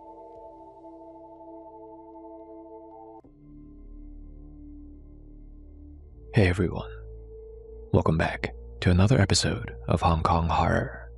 Simon here. Today, due to popular requests, we have a story from the Philippines. The Philippines is humid, it's superstitious, and some of the communities there are very tight-knit. In some areas, everyone knows everyone. If you sneeze in your living room, your neighbor across the street will probably say bless you. This next story happened in a quiet subdivision in Cavite, just south of Manila. It's one of those places with wide streets, old trees, and big gates. The kind of place where you would not expect anything bad to happen. This story was shared by a man. Let's call him Mark. Mark was a young man when this horrific incident happened to him. At the time, he lived in a 2-story house with his parents and his 3 older sisters. And like many families in these subdivisions, his family was very close to their neighbors, especially the couple living directly across the street from them. Mark always called them Tito Hector and Tita Imelda. Tito Hector and Tita Imelda were the sweetest old couple you could ever meet. They were in their 70s, and they had no children of their own. They were long retired, and they treated the neighborhood kids like their own. Tita Imelda was famous for her kare-kare, peanut stew. Everyone in the neighborhood loved her stew. She would always send a Tupperware container over to Mark's house on Sundays. Tito Hector was the handyman. If a fuse blew or a pipe leaked, he was there with his toolbox before you could even call a plumber. They were great people, the perfect neighbors that everyone would love to have, or so everyone thought. The nightmare began one April. Now, if you've ever been to the Philippines in April, you know it's punishingly hot. It is the height of the dry season. The air is heavy, sticky, and still. Mark's family decided to escape the heat for a week. They packed up their van and drove north to Baguio, the summer capital, to cool off. Mark remembers that they were gone for about 7 days. They had family that lived there, so Mark remembers having a blast with all of his cousins that week. When they returned home, exhausted from the long drive, pulling into their driveway as the sun was setting, the first thing that Mark noticed was the house across the street. Usually, at 6 p.m., like clockwork, Tita Imelda would be watering her plants outside. The porch lights outside their home would always be on. Tito Hector? He would always be watching TV at this time. They would always hear his television, blaring the evening news. But that evening, nothing. It was just darkness. The house was pitch black. Curtains were drawn tight, which was odd because Imelda loved the evening breeze. The plants in the front yard looked thirsty, their leaves drooping in the heat. Maybe they went on vacation as well, Mark's mom said, unloading the bags. It made sense. Just because they don't have kids doesn't mean they don't have family in other parts of town. But later that evening, at around 11 p.m., when Mark was playing video games in his room, he heard it. Bang! It was a sharp, cracking sound. Not like a door slamming. It sounded like a firecracker had gone off outside. Mark nearly dropped his Game Boy from the shock he received. Once he recovered from the fright, he ran over to the window and looked outside. He expected to see some kids from the neighborhood setting off firecrackers, but the street, it was silent. No smoke, no sparks. There were no kids in sight at all. The house across the street remained dark. He shrugged it off, thinking it had to just be a firecracker that went off somewhere in the area. Nothing out of the ordinary. 2 days passed.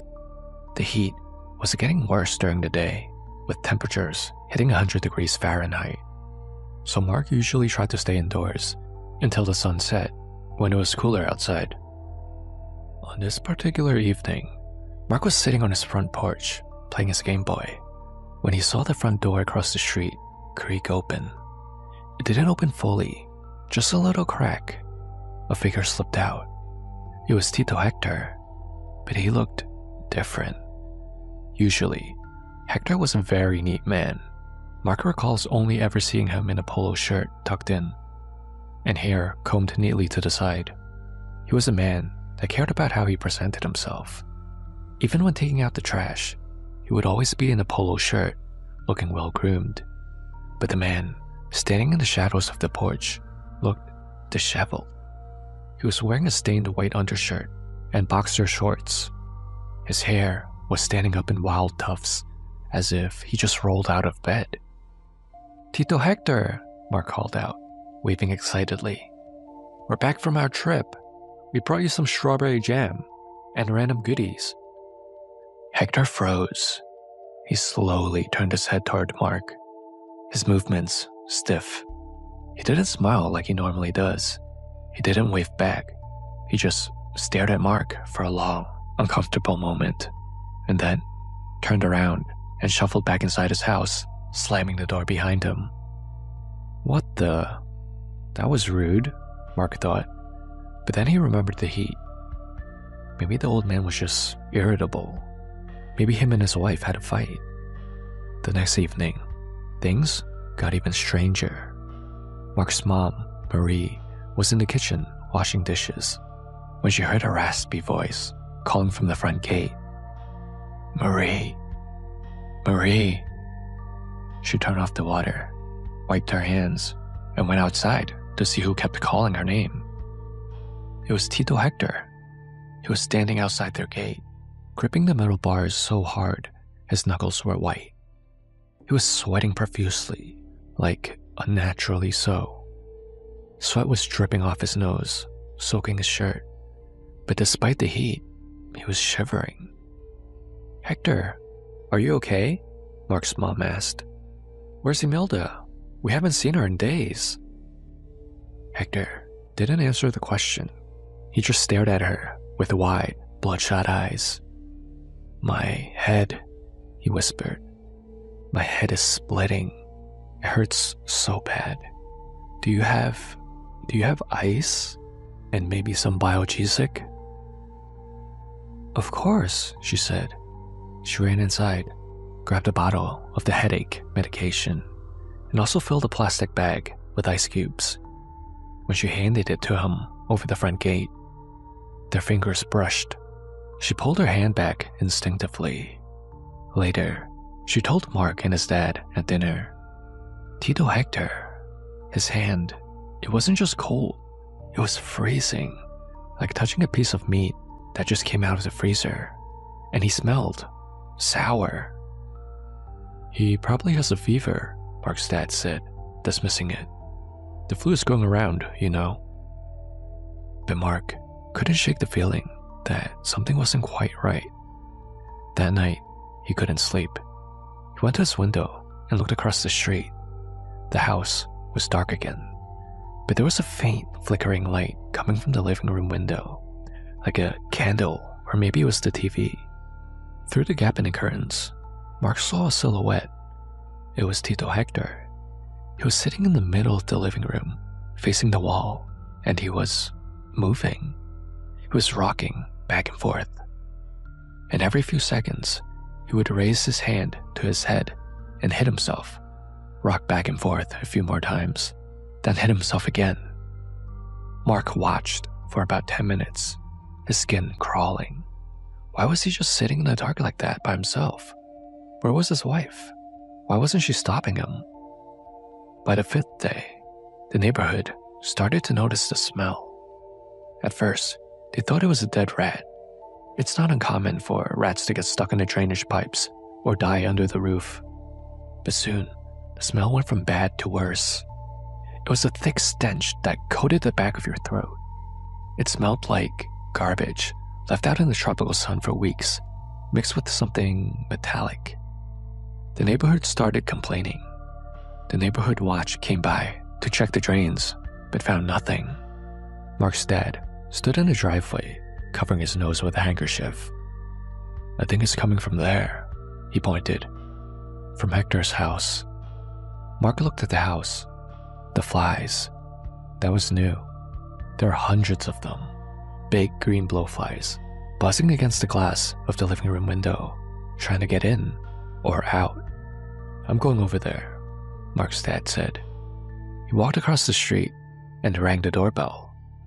No answer. He banged on the gate. "Hector! Hector, open up. We need to talk about the smell." Silence. Then, the curtain on the second floor twitched. Mark looked up. He saw Hector's face pressed against the glass, but his face was gray. Not just pale, it was gray, and his mouth was hanging open. He looked at Mark's dad, then slowly raised a finger and pointed downstairs. Then he disappeared from the window. Mark's dad ran back to his house. "Call the police. I think something's wrong. Something is very wrong." It took the police about an hour or so to arrive. But then, the smell was so bad that the neighbors were standing outside their houses with shirts pulled up over their nose. The sun was beating down, baking the subdivision, amplifying the stench. When the police arrived, they opened the front gate and approached the front door. It was locked, but the smell was a big giveaway that something wasn't right inside. They kicked it in. Whoosh! The smell that rushed out was physical. It hit them all like a freight truck. Two of the officers immediately turned around and threw up on the porch. Mark and his family, watching from across the street, could smell it even from there. It was the smell of advanced decomposition. The police entered with handkerchiefs tied around their faces. They found Tita Imelda in the kitchen. She was sitting in a dining chair. But she wasn't just sitting, she was tied to it. And the state of her body, She had been dead for quite some time now. In the tropical heat, without air conditioning, nature had taken its course. She was almost unrecognizable. But here's the thing that made the police stop in their tracks. On the table in front of her, there was a plate. On the plate was a scoop of rice and some rotten meat, and a glass of water. It seemed like someone had been trying to feed her. The police moved on to the living room. Mark and his dad expected them to find Hector hiding, or maybe crying in a corner somewhere in the house. He had to be somewhere inside. They had just seen him. Mark saw him rocking back and forth the night before. Mark's mom gave him medication not too long ago, and his dad saw him in the window just an hour ago. They eventually did find Hector in the master bedroom upstairs. He was lying on the bed.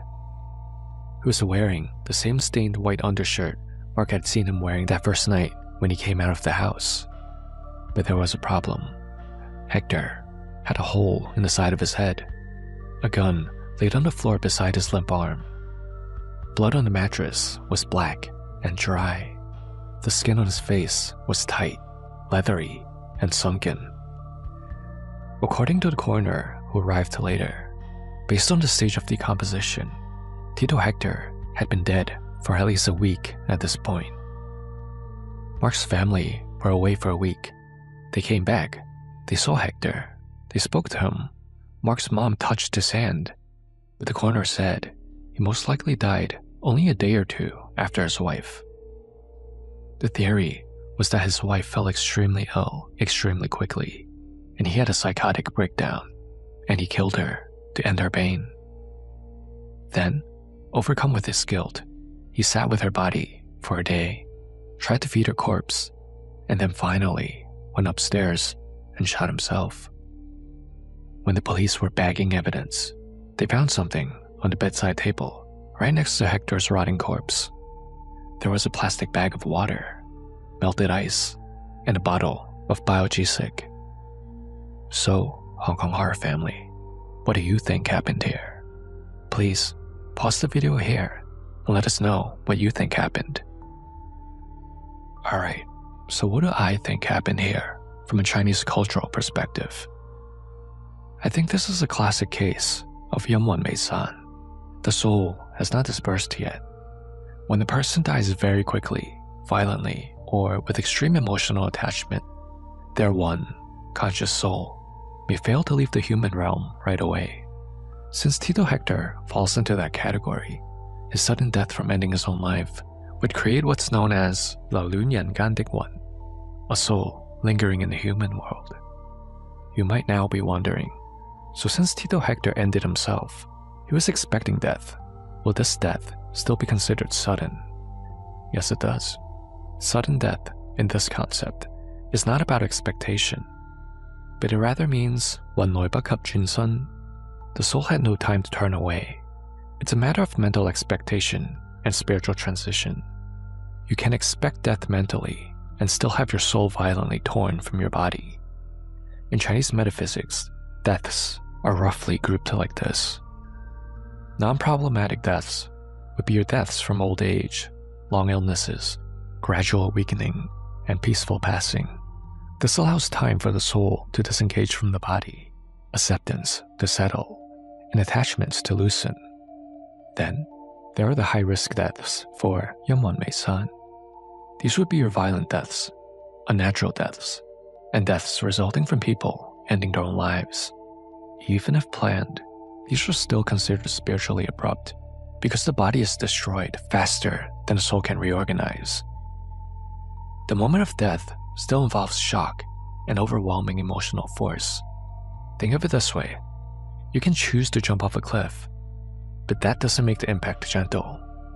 There most likely is a ton of regret on the way down. The soul isn't eased out by consent.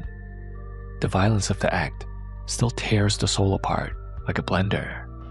In Tito Hector's situation, it's extremely high risk, not only because he ended himself, but because he committed murder first. This resulted in compounding factors.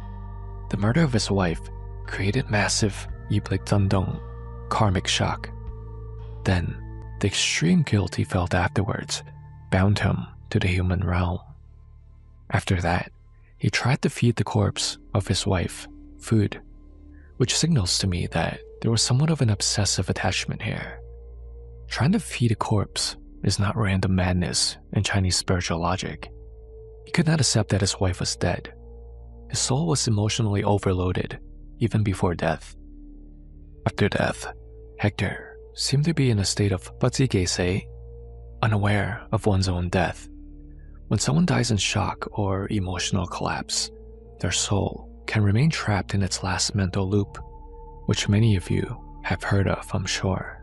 I want to dive deeper into this concept here, as I've never really went into what it really is.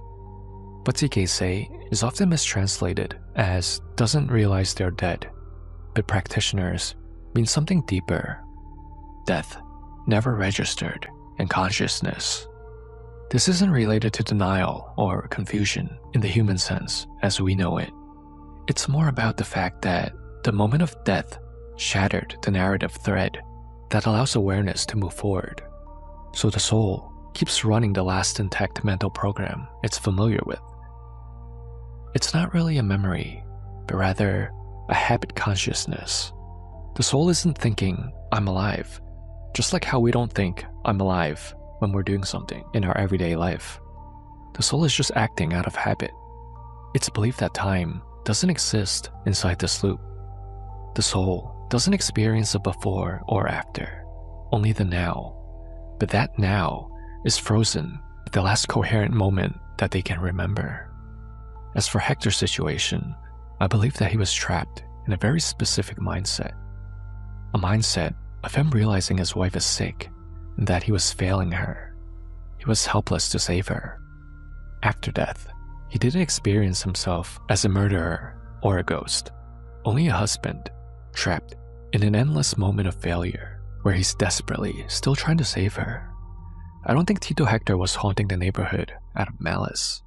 He lingered because of love and guilt. Thank you, Hong Kong Horror family, for making it all the way to this point of the video. I hope you enjoyed tonight's story. Until we speak again next week, stay safe and good night, everyone.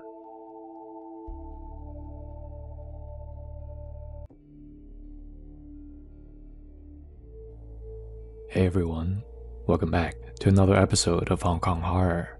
I'm your narrator, Simon. Many of you have reached out to me, expressing a ton of interest in hearing more about something we've covered in a previous episode. Hong Zaks in Cantonese, which translates to stigmatized properties. So tonight, I've got a pretty good story for you related to Hong Zaks that made its rounds in Taiwan. Alright, let's dive right into this one. The person who shared their story is a man who worked as a seasoned realtor. Let's call him Mr. Lau.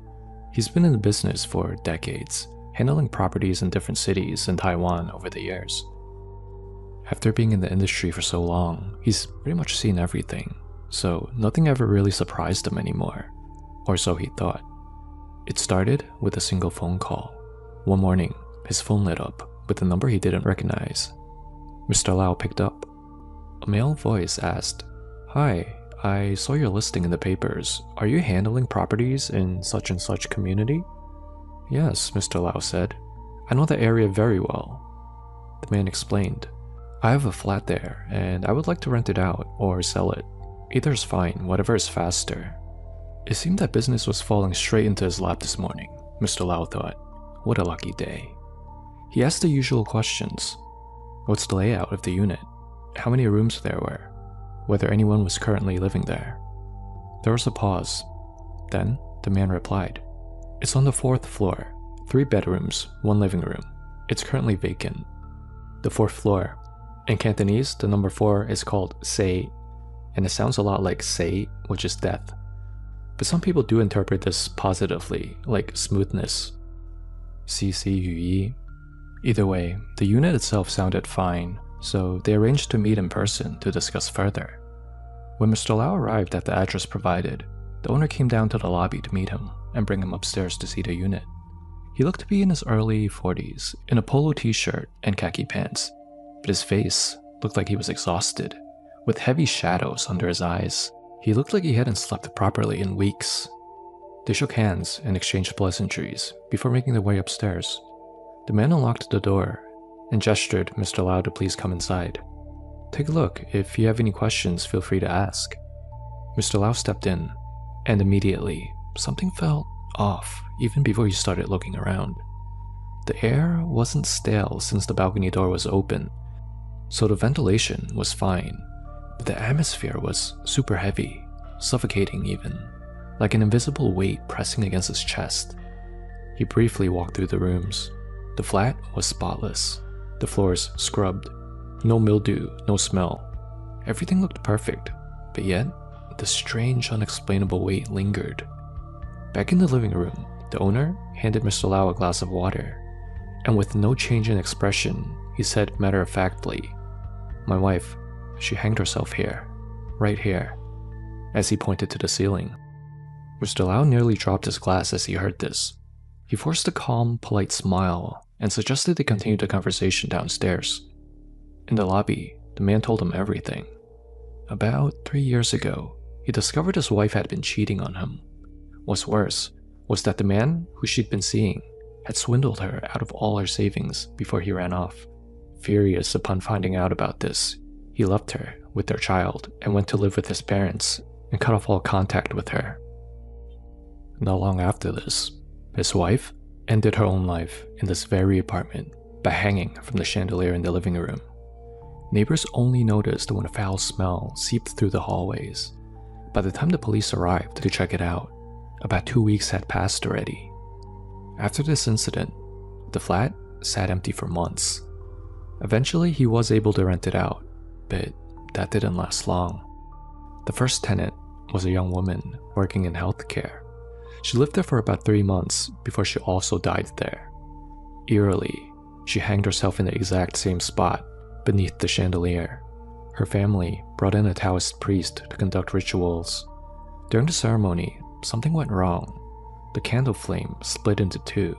The incense burned into 兩長一短, which translates to 2 long and 1 short, the dreaded 催命香, or death summoning incense.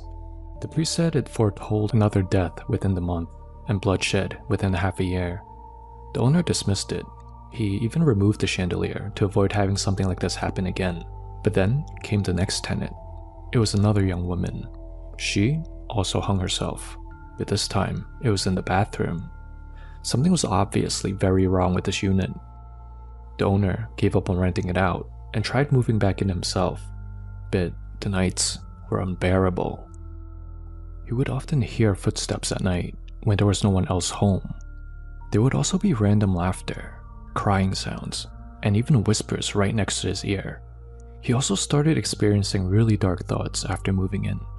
Thoughts of not wanting to be in this world anymore. One night, his parents came over to check on him after he didn't show up for a planned family dinner. They found him, collapsed in the living room, overdosed on sleeping pills. Luckily, they came when they did. He barely survived.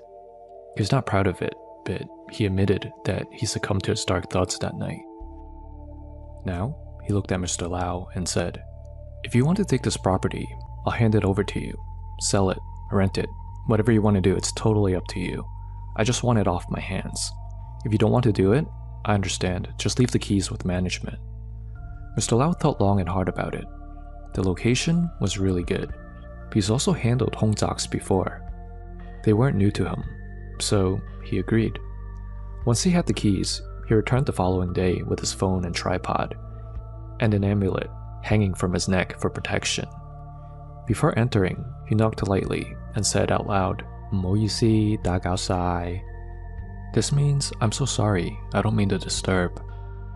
He turned on every light. First, he did a full walkthrough of the apartment with his phone.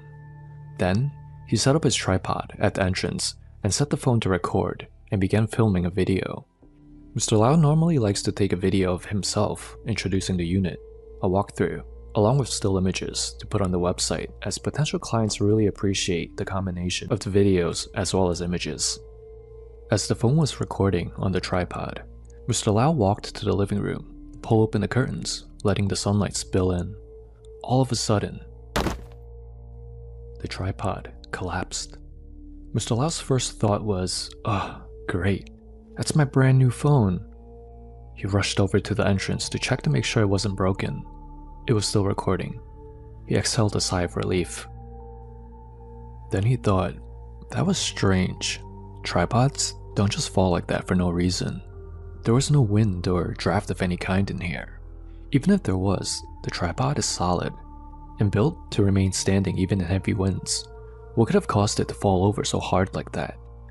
But he brushed it off for the time being, finished filming, and left.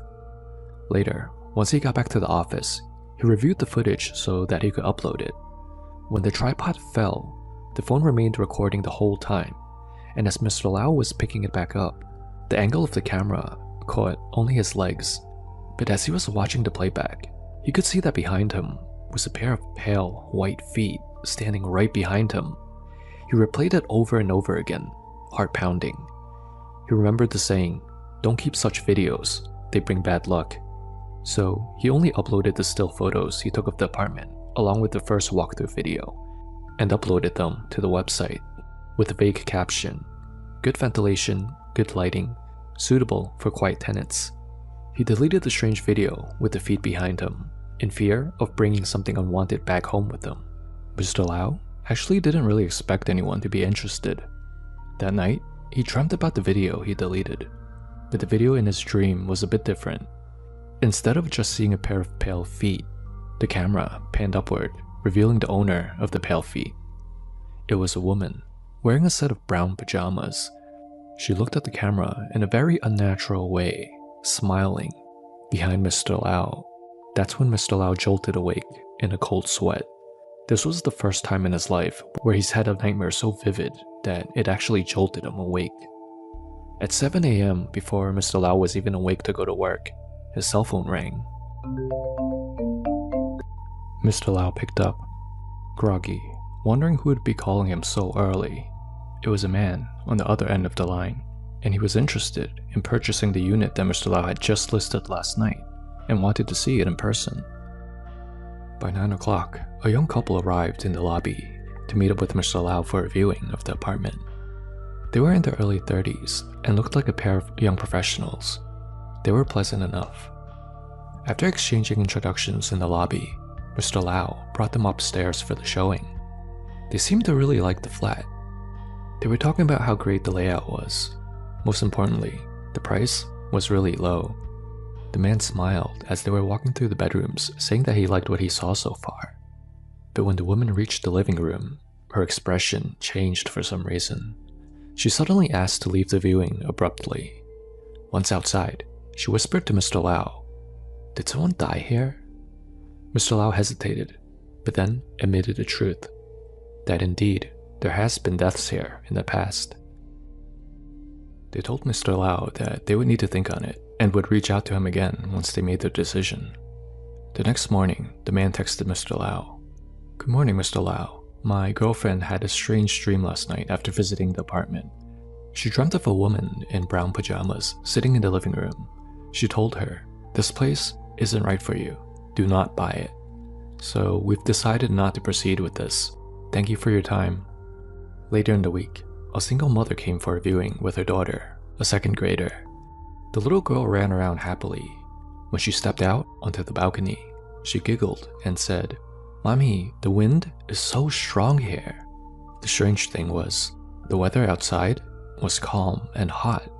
There was not even a slight breeze. The mother liked the place. Mr. Lau warned her about the unit's past, but she waved it off, saying, "I pray often.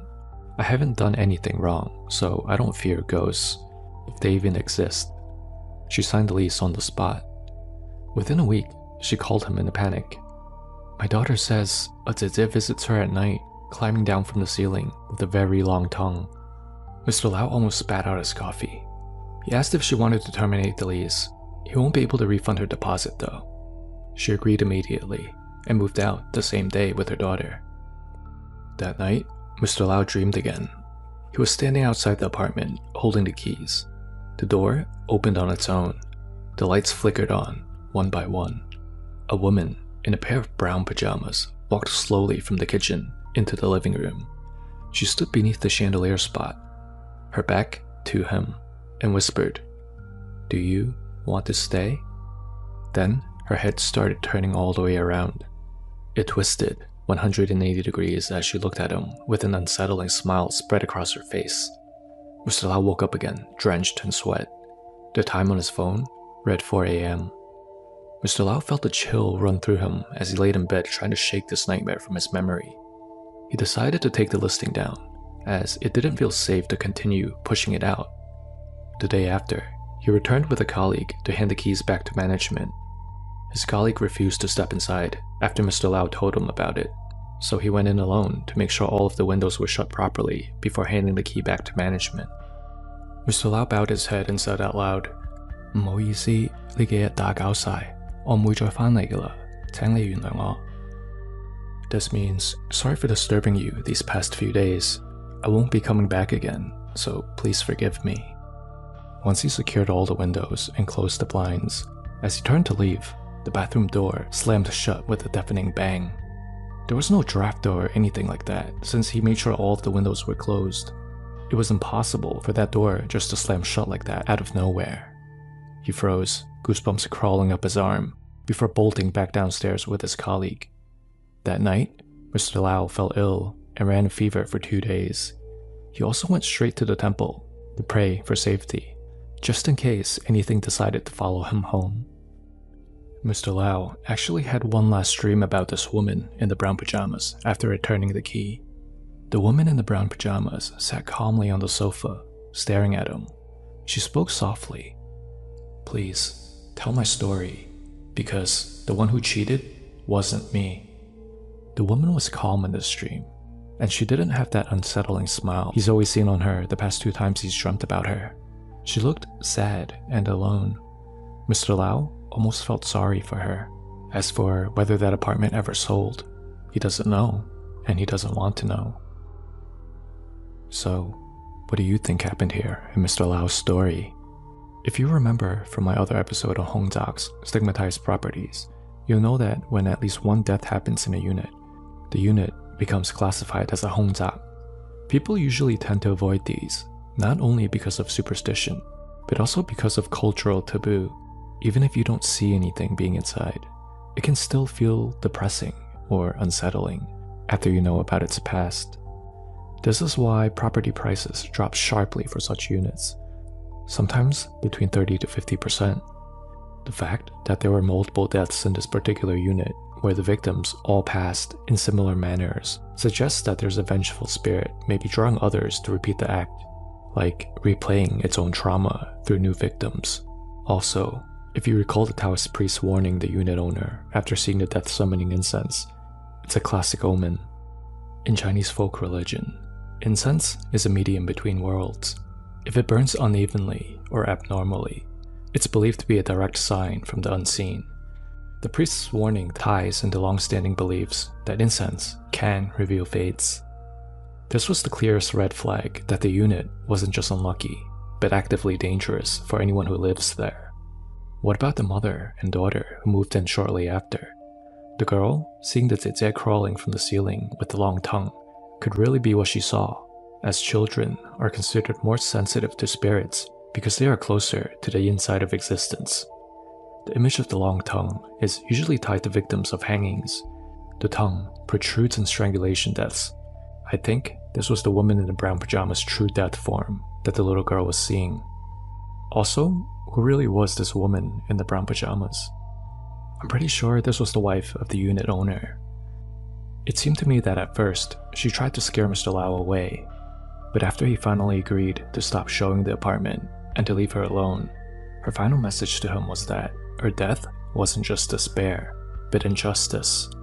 It's possible that the unit owner could have twisted the story around and made it out to be that his wife was the cheater, while in reality, it could have been him who was cheating the whole time. In Chinese belief, a spirit with grievance can't pass on peacefully. They linger, replaying their bitterness, sometimes dragging others into the same fate. Her repeated appearance, both in the tenant's dreams as well as Mr. Lau's, suggests that she's the primary spirit of that flat. Thank you so much, Hong Kong horror fans. for making it all the way to this point of the video. I hope you enjoyed tonight's story, and if you have any similar experiences, please remember to share it with us in the comments below. I look forward to speaking with all of you again next week.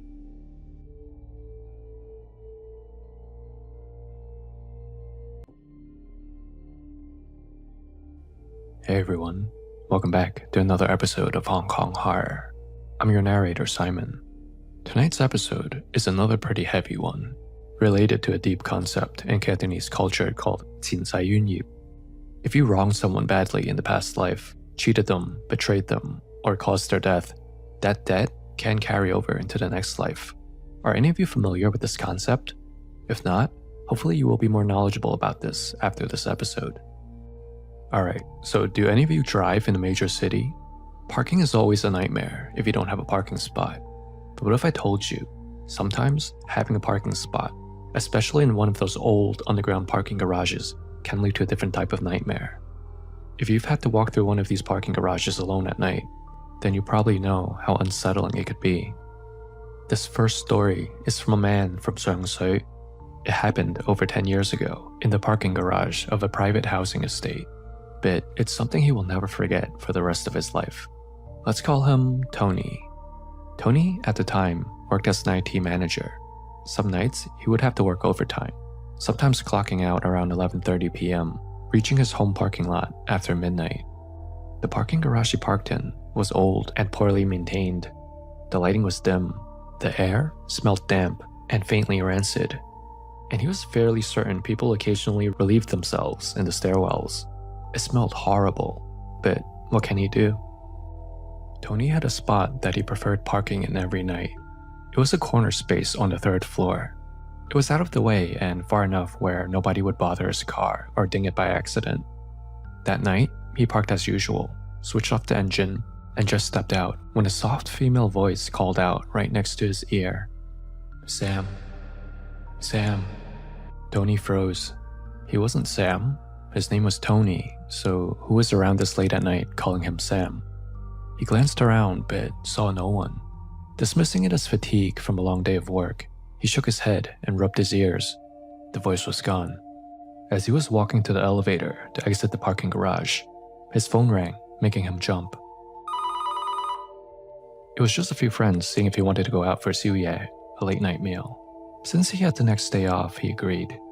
He turned around and hopped back in his car, planning to drive to meet up with his friends. That's when he noticed a sudden chill swept over him. The inside of the car felt like a refrigerator. He started the car up and began driving slowly. As he rounded a corner, his peripheral vision caught something. At the very spot where he was just parked, a woman in a long red dress was standing in the shadows by one of the cement pillars, watching him as he drove away. He didn't slow down to get a better look, but he just kept looking back at her in the rearview mirror. He didn't see anyone standing there before. Where did she come from? What was she doing there? Why was she watching him like that? Tony met up with his friends, and as they were all sharing a meal together, he told them what he saw in the parking lot. Most of them dismissed it and joked about it, saying, "Whoa, you have a secret admirer, Tony. Tell me, was she hot?" But one friend grew serious and told him not to park there again. Tony didn't ask why, but he thought that it wouldn't hurt to listen and took the advice. The next night, after coming home from playing badminton with the same group of friends, the first 2 floors of the parking lot were all taken, forcing him back to the 3rd floor. The lot was nearly packed tonight, and the only available space was the spot right next to his usual one, by the concrete pillar. He said he wouldn't park here again, but he had no other choice. Every other spot was taken. And also, it wasn't the exact same spot, just really close to it. He began reversing into it.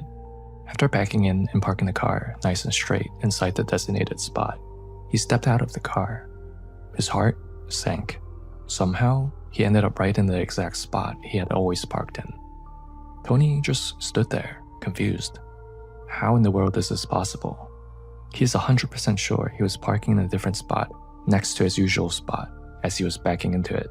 But now that he's outside, he's back in the usual spot. He decided that something wasn't right. He got back in his car again, deciding that he was just going to try to find a different spot. When he switched on his headlights, there she was again. The same woman he saw yesterday, in the red dress. Long hair hiding her face, her form faintly transparent. She stood directly in front of the windshield and spoke, but her voice sounded as if she was whispering right into his ear, even though she was outside the car. "Sam, you don't remember me?" Panicked, Tony stammered in his head that she had the wrong person. "So now you don't know me? I died because of you, and now you don't even know who I am? I want you to come with me." His throat tightened, literally. He felt invisible hands squeezing his neck, breath draining from his lungs.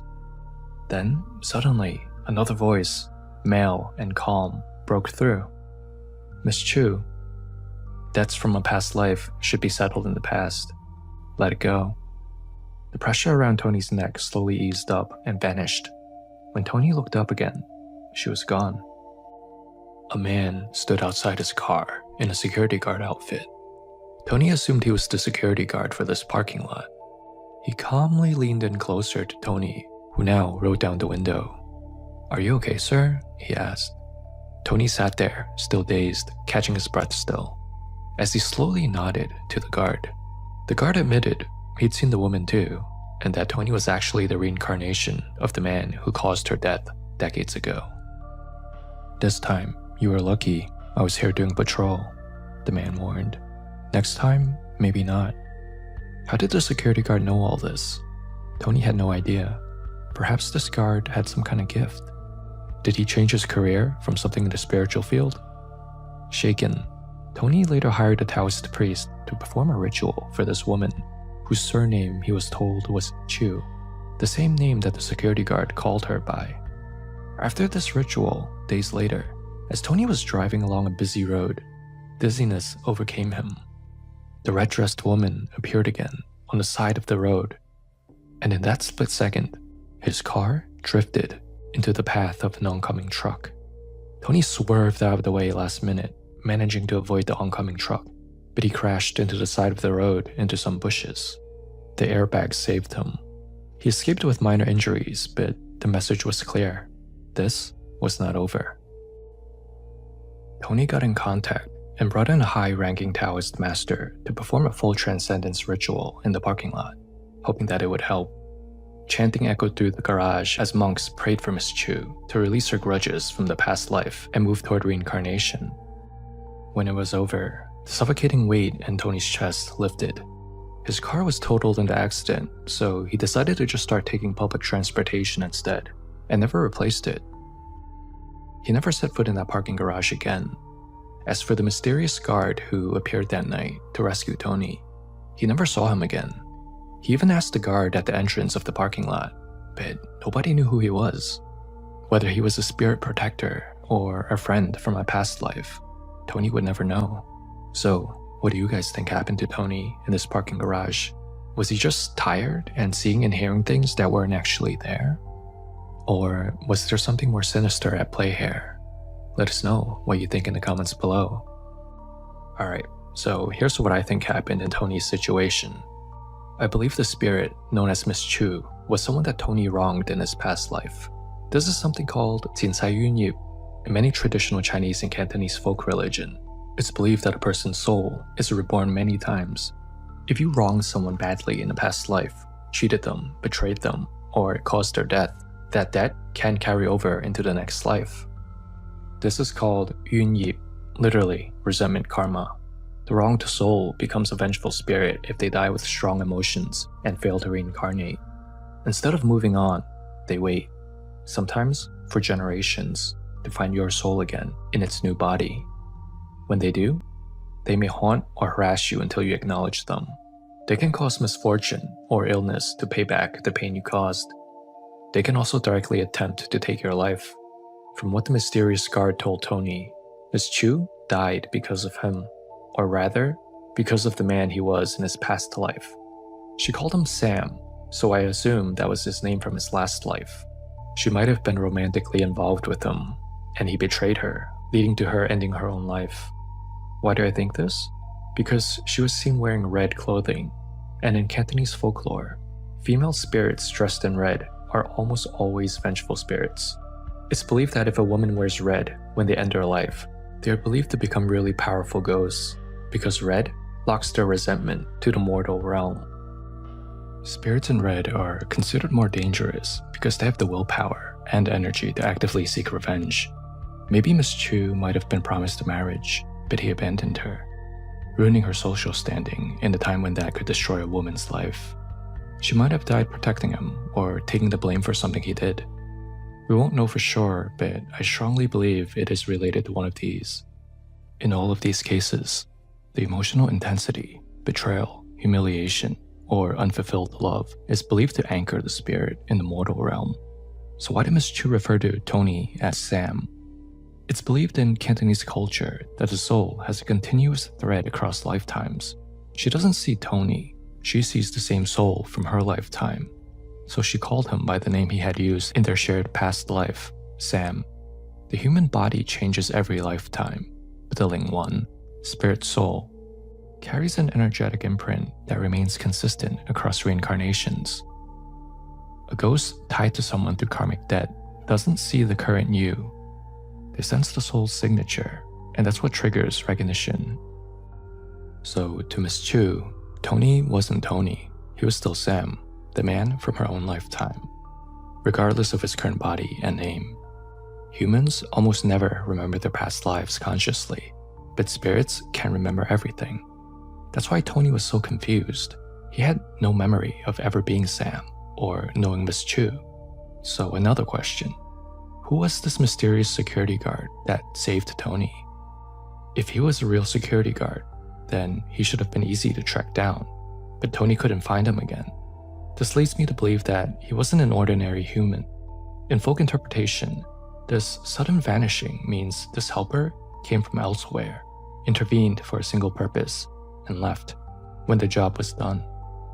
He may have been a wandering benevolent spirit. Not all ghosts are malicious. Some are known to act as protectors. These are often spirits of people who in life had strong protective instincts. Such spirits may still patrol familiar places and step in to prevent a death that isn't fated to happen. This is one possibility. Another possibility is that he is a karmic acquaintance from a past life. The man's knowledge of Tony's connection to Miss Chu and his use of specific language about past life debts could mean he wasn't tied to the parking lot at all. He could be a spirit ally from Tony's own soul history, someone who owed Tony a favor in a previous life and repaid it by saving him here in this life. Cantonese belief allows for cross-life relationships where karmic allies and enemies meet again over multiple reincarnations. Alright, now, let us move on to our second story, which also takes place in a parking garage in Hong Kong, similar to the one that Tony parked in. Let's call this next man Sunny. Sunny worked in finance. Long hours and late nights were normal for him, so staying behind after everyone else had gone home never felt strange. On this particular night though, something was different. This incident happened during Ghost Festival. The streets outside were alive with flickers of orange light and the smell of smoke as people burned offerings for the dead along the curb. Ash drifted, swirling around his legs as he crossed the road toward the factory building where his car was parked. The garage was one level below ground. He took the elevator, the same one he had always used. The doors slid open with a metallic groan, revealing an empty cabin. He stepped inside, pressed the button for the car park, and leaned against the wall like he'd done 1,000 times before. The ride should have been over in seconds, but halfway down, the elevator suddenly started shaking violently and stopped dead. The display showed it was stuck between floors. Sunny jabbed the door open button a couple of times to see if that would get it working again. Nothing. He then pushed the emergency call button and the speakers crackled to life, but there was no voice on the other side, just static. He pulled out his phone to see if he could call someone. No signal. And that's when he heard it. A woman's voice. It was faint but clear, singing an old Cantonese song. One of those ballads from another era, a song Sunny hasn't heard in ages. The sound seemed to come from behind him, from the corner of the elevator. At the same time as he was hearing this, he felt a thin draft of icy air slide down the back of his neck. Sunny was terrified. He didn't dare turn around, too scared of who or what he might see in the elevator with him. He just stared straight ahead at the floor display and pretended like he didn't hear anything as he kept hitting random buttons on the panel in a panic, frantically wishing for the elevator to move again. After what felt like ages, it finally did move. The doors opened to a dim, echoing car park. Sonny stepped out fast and didn't look back as he power walked over to his car. The garage was a cavern of concrete and shadows, lit only by a handful of weak fluorescent tubes that gave off a yellowish-green glow. He spotted his car, rushed over, slid into the driver's seat, and locked all the doors. The engine roared to life. Then, out of nowhere, the radio turned on by itself. Static poured from the speakers, and beneath it, that same song started playing. But it wasn't the original artist singing it. The song on the radio was sang by the same voice he had heard on the elevator moments ago. He slammed the radio off and sped toward the exit. As he exited the garage and into the street, instinct made him glance in his rearview mirror. Standing by the exit gate was a figure. A woman, wearing a traditional Keipo outfit. She was standing there, pale, still, watching Sonny as he sped off. Whether it was a person, a shadow, or just a swirl of smoke from the burning of offerings on the street, Sonny couldn't tell. But one detail still unsettled him more than anything. The clock on his dashboard read 2 a.m. He left the office around 11 p.m. Even with a slow walk and the time stuck in the lift, he should have been on the road well before midnight. From the moment he shut the radio off to driving out had been maybe 5 minutes, not an hour. He was stuck in the elevator at most 2 minutes before it started working again. So where had all that time gone?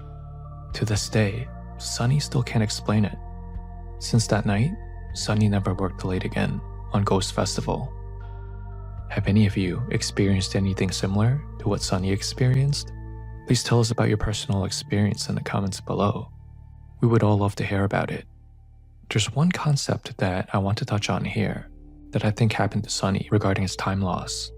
This is referred to as 鬼打墙. This literally translates to ghost hitting the wall. This is when a spirit confuses or traps a person in a kind of time loop or altered space, so they lose track of reality. Many Hong Kong stories claim that when you snap out of it, you find much more time has passed than you remember. And with that, concludes our episode for this week. Thank you so much, Hong Kong horror fans, for joining us tonight and making it all the way to this point in the video.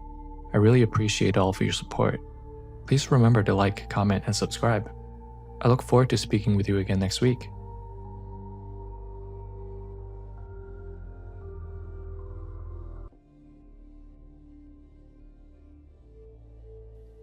Hey everyone, welcome back to Hong Kong Horror. It's summer now, and for some of you, that means it's travel season. Maybe you're headed overseas, exploring temples, beaches, or bustling night markets in Southeast Asia. And of course, what's a trip without a souvenir, right? A little trinket, maybe something that just calls out to you from a dusty corner shop. But what if I told you not every souvenir is meant to be taken home? Especially in some countries, places where beliefs about spirits and the supernatural run deep. Grabbing the wrong object could bring something else back with you. Tonight's story is about a Hong Kong traveler who made that mistake. A middle-aged Hong Kong Silai, let's call her Ellen. A Silai is a Cantonese slang term. We call middle-aged housewives Silai. They're typically someone who's married, stays at home, and is often stereotyped as being chatty and very involved in local gossip. It's not an insult, it's more like calling someone a busybody auntie. This story was shared by a close friend of Ellen's, someone who was present from the very start of this nightmare, which happened in the late 90s. As usual, after our story, I'll share some cultural background on this, so stick around till the end. Let's dive right in. At the time, Ellen was doing well in life. She was in her mid-50s and owned several properties around Hong Kong.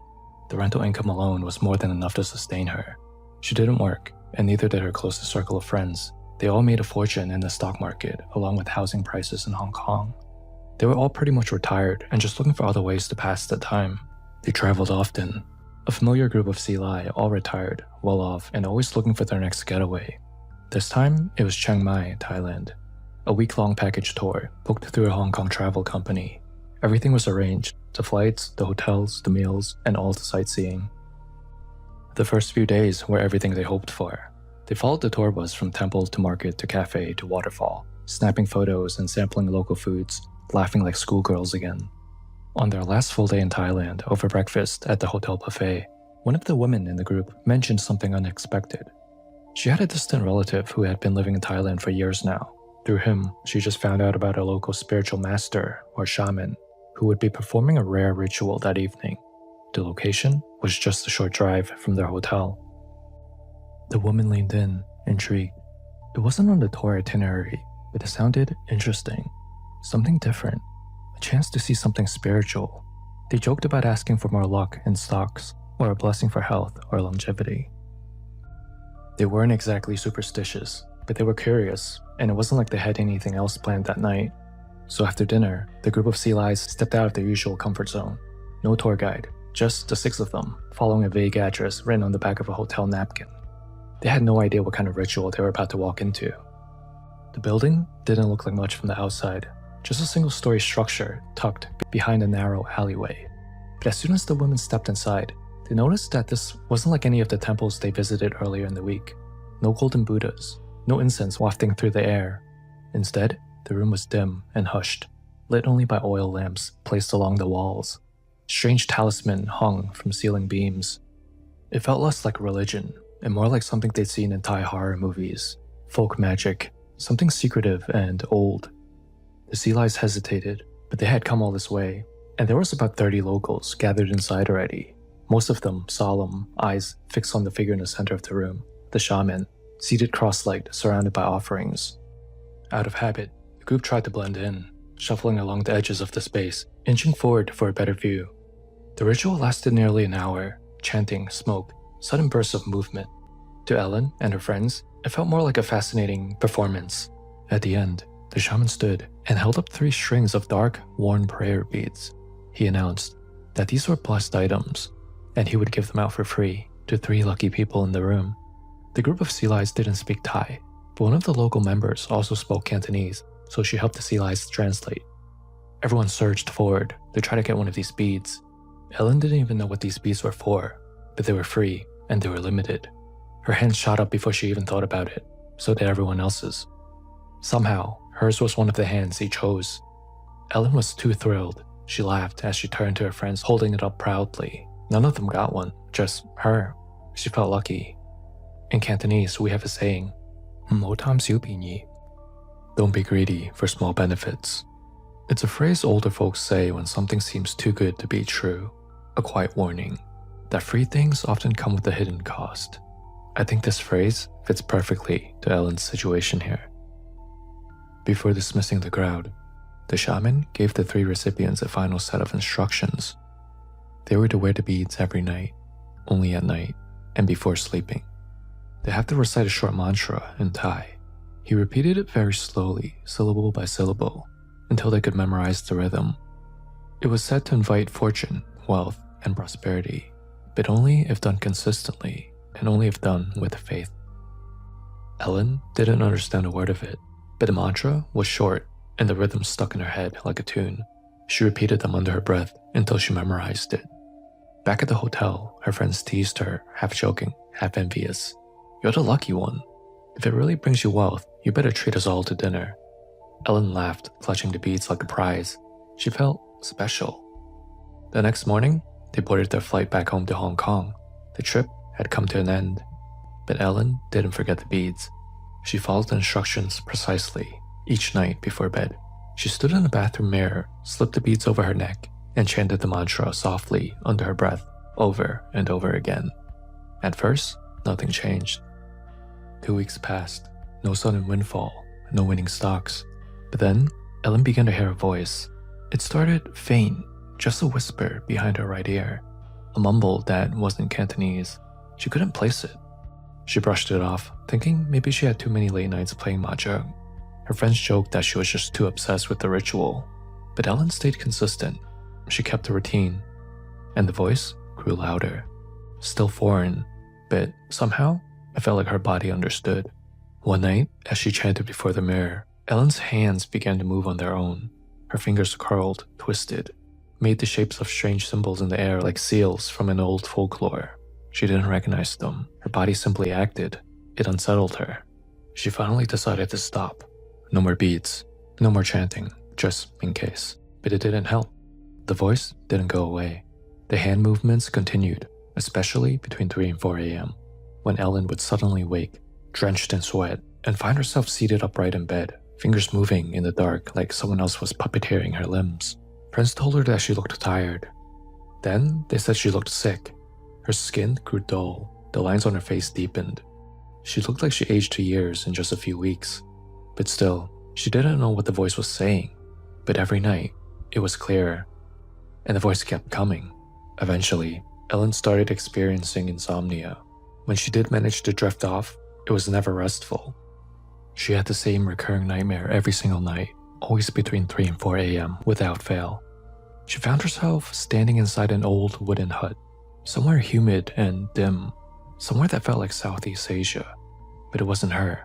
She wasn't in her own body. She was someone else entirely, a man, maybe in his 40s, his arms lean and sun-darkened. She could feel his muscles tense as he shouted, could feel his pulse racing. There was a woman across from him, young, crying, yelling back. The air was thick with anger. It was the middle of a violent argument. Ellen didn't understand the words, but the rage was unmistakable, blinding. Then the dream would shift. The man would now be standing on top of a tall building, a rooftop somewhere high up. And before Ellen could do anything, before she could even move, he would run, straight off the edge. That's when she would always wake up, heart pounding, sweat soaked. The same dream happening over and over again.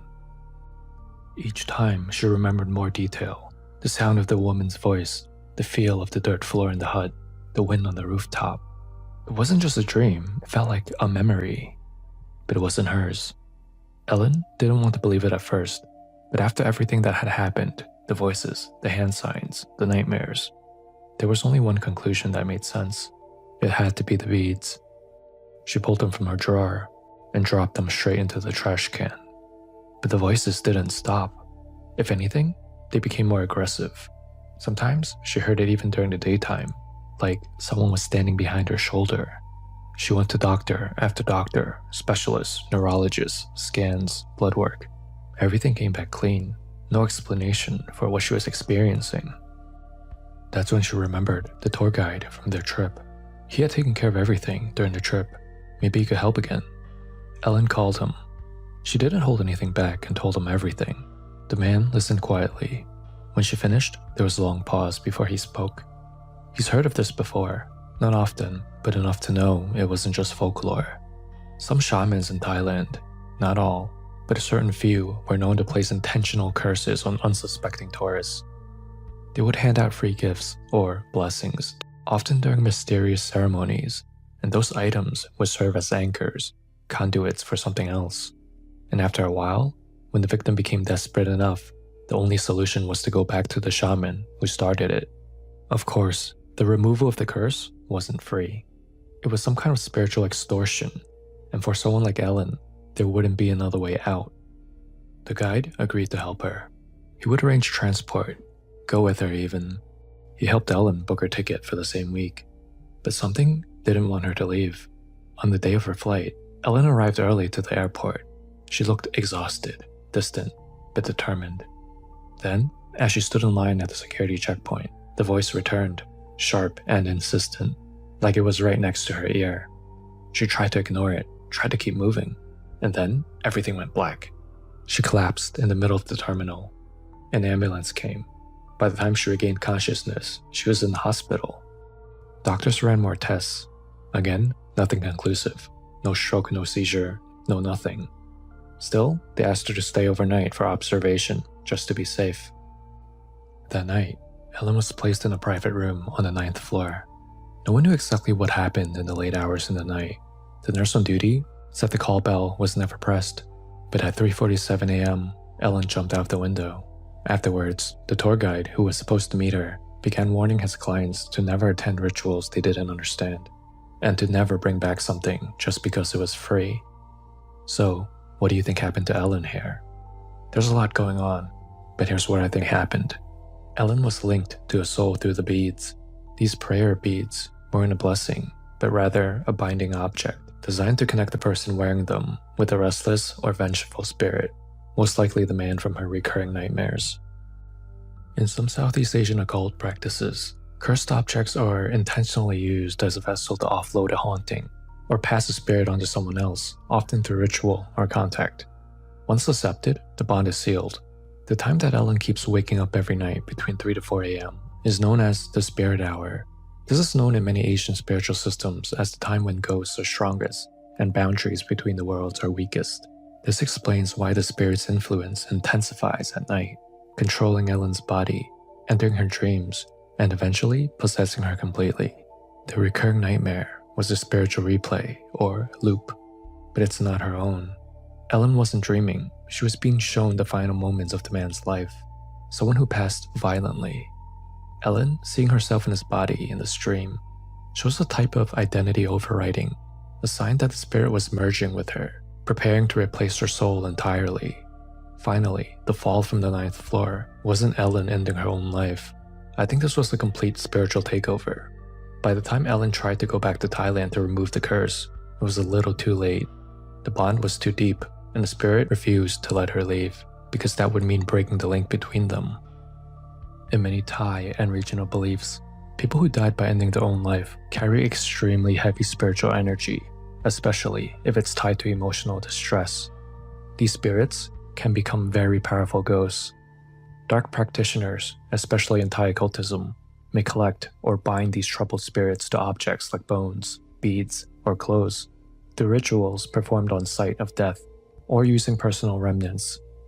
In some cases, they even go to places where tragic deaths have happened and call out to the spirits, offering them vessels to attach to, promising freedom or purpose in exchange for being useful. Another possibility is that the man that Ellen kept seeing in her dream was once a victim of the same shaman, someone who attended a ritual just like Ellen did and fell into the same trap, ultimately dying just like in Ellen's dream. His soul, unable to reincarnate, may have been intentionally trapped in the prayer beads. We'll never know, but it's possible that Ellen became the next wandering spirit, another spirit to be used by the shaman for profit. The free beads were the bait, and by accepting them, wearing them, and chanting the mantra, Ellen unknowingly opened herself as a vessel. So if you guys are ever going to Southeast Asia, just remember, not everything you see is safe to be brought home. Thanks for joining me for this week's episode. Until we meet again next week.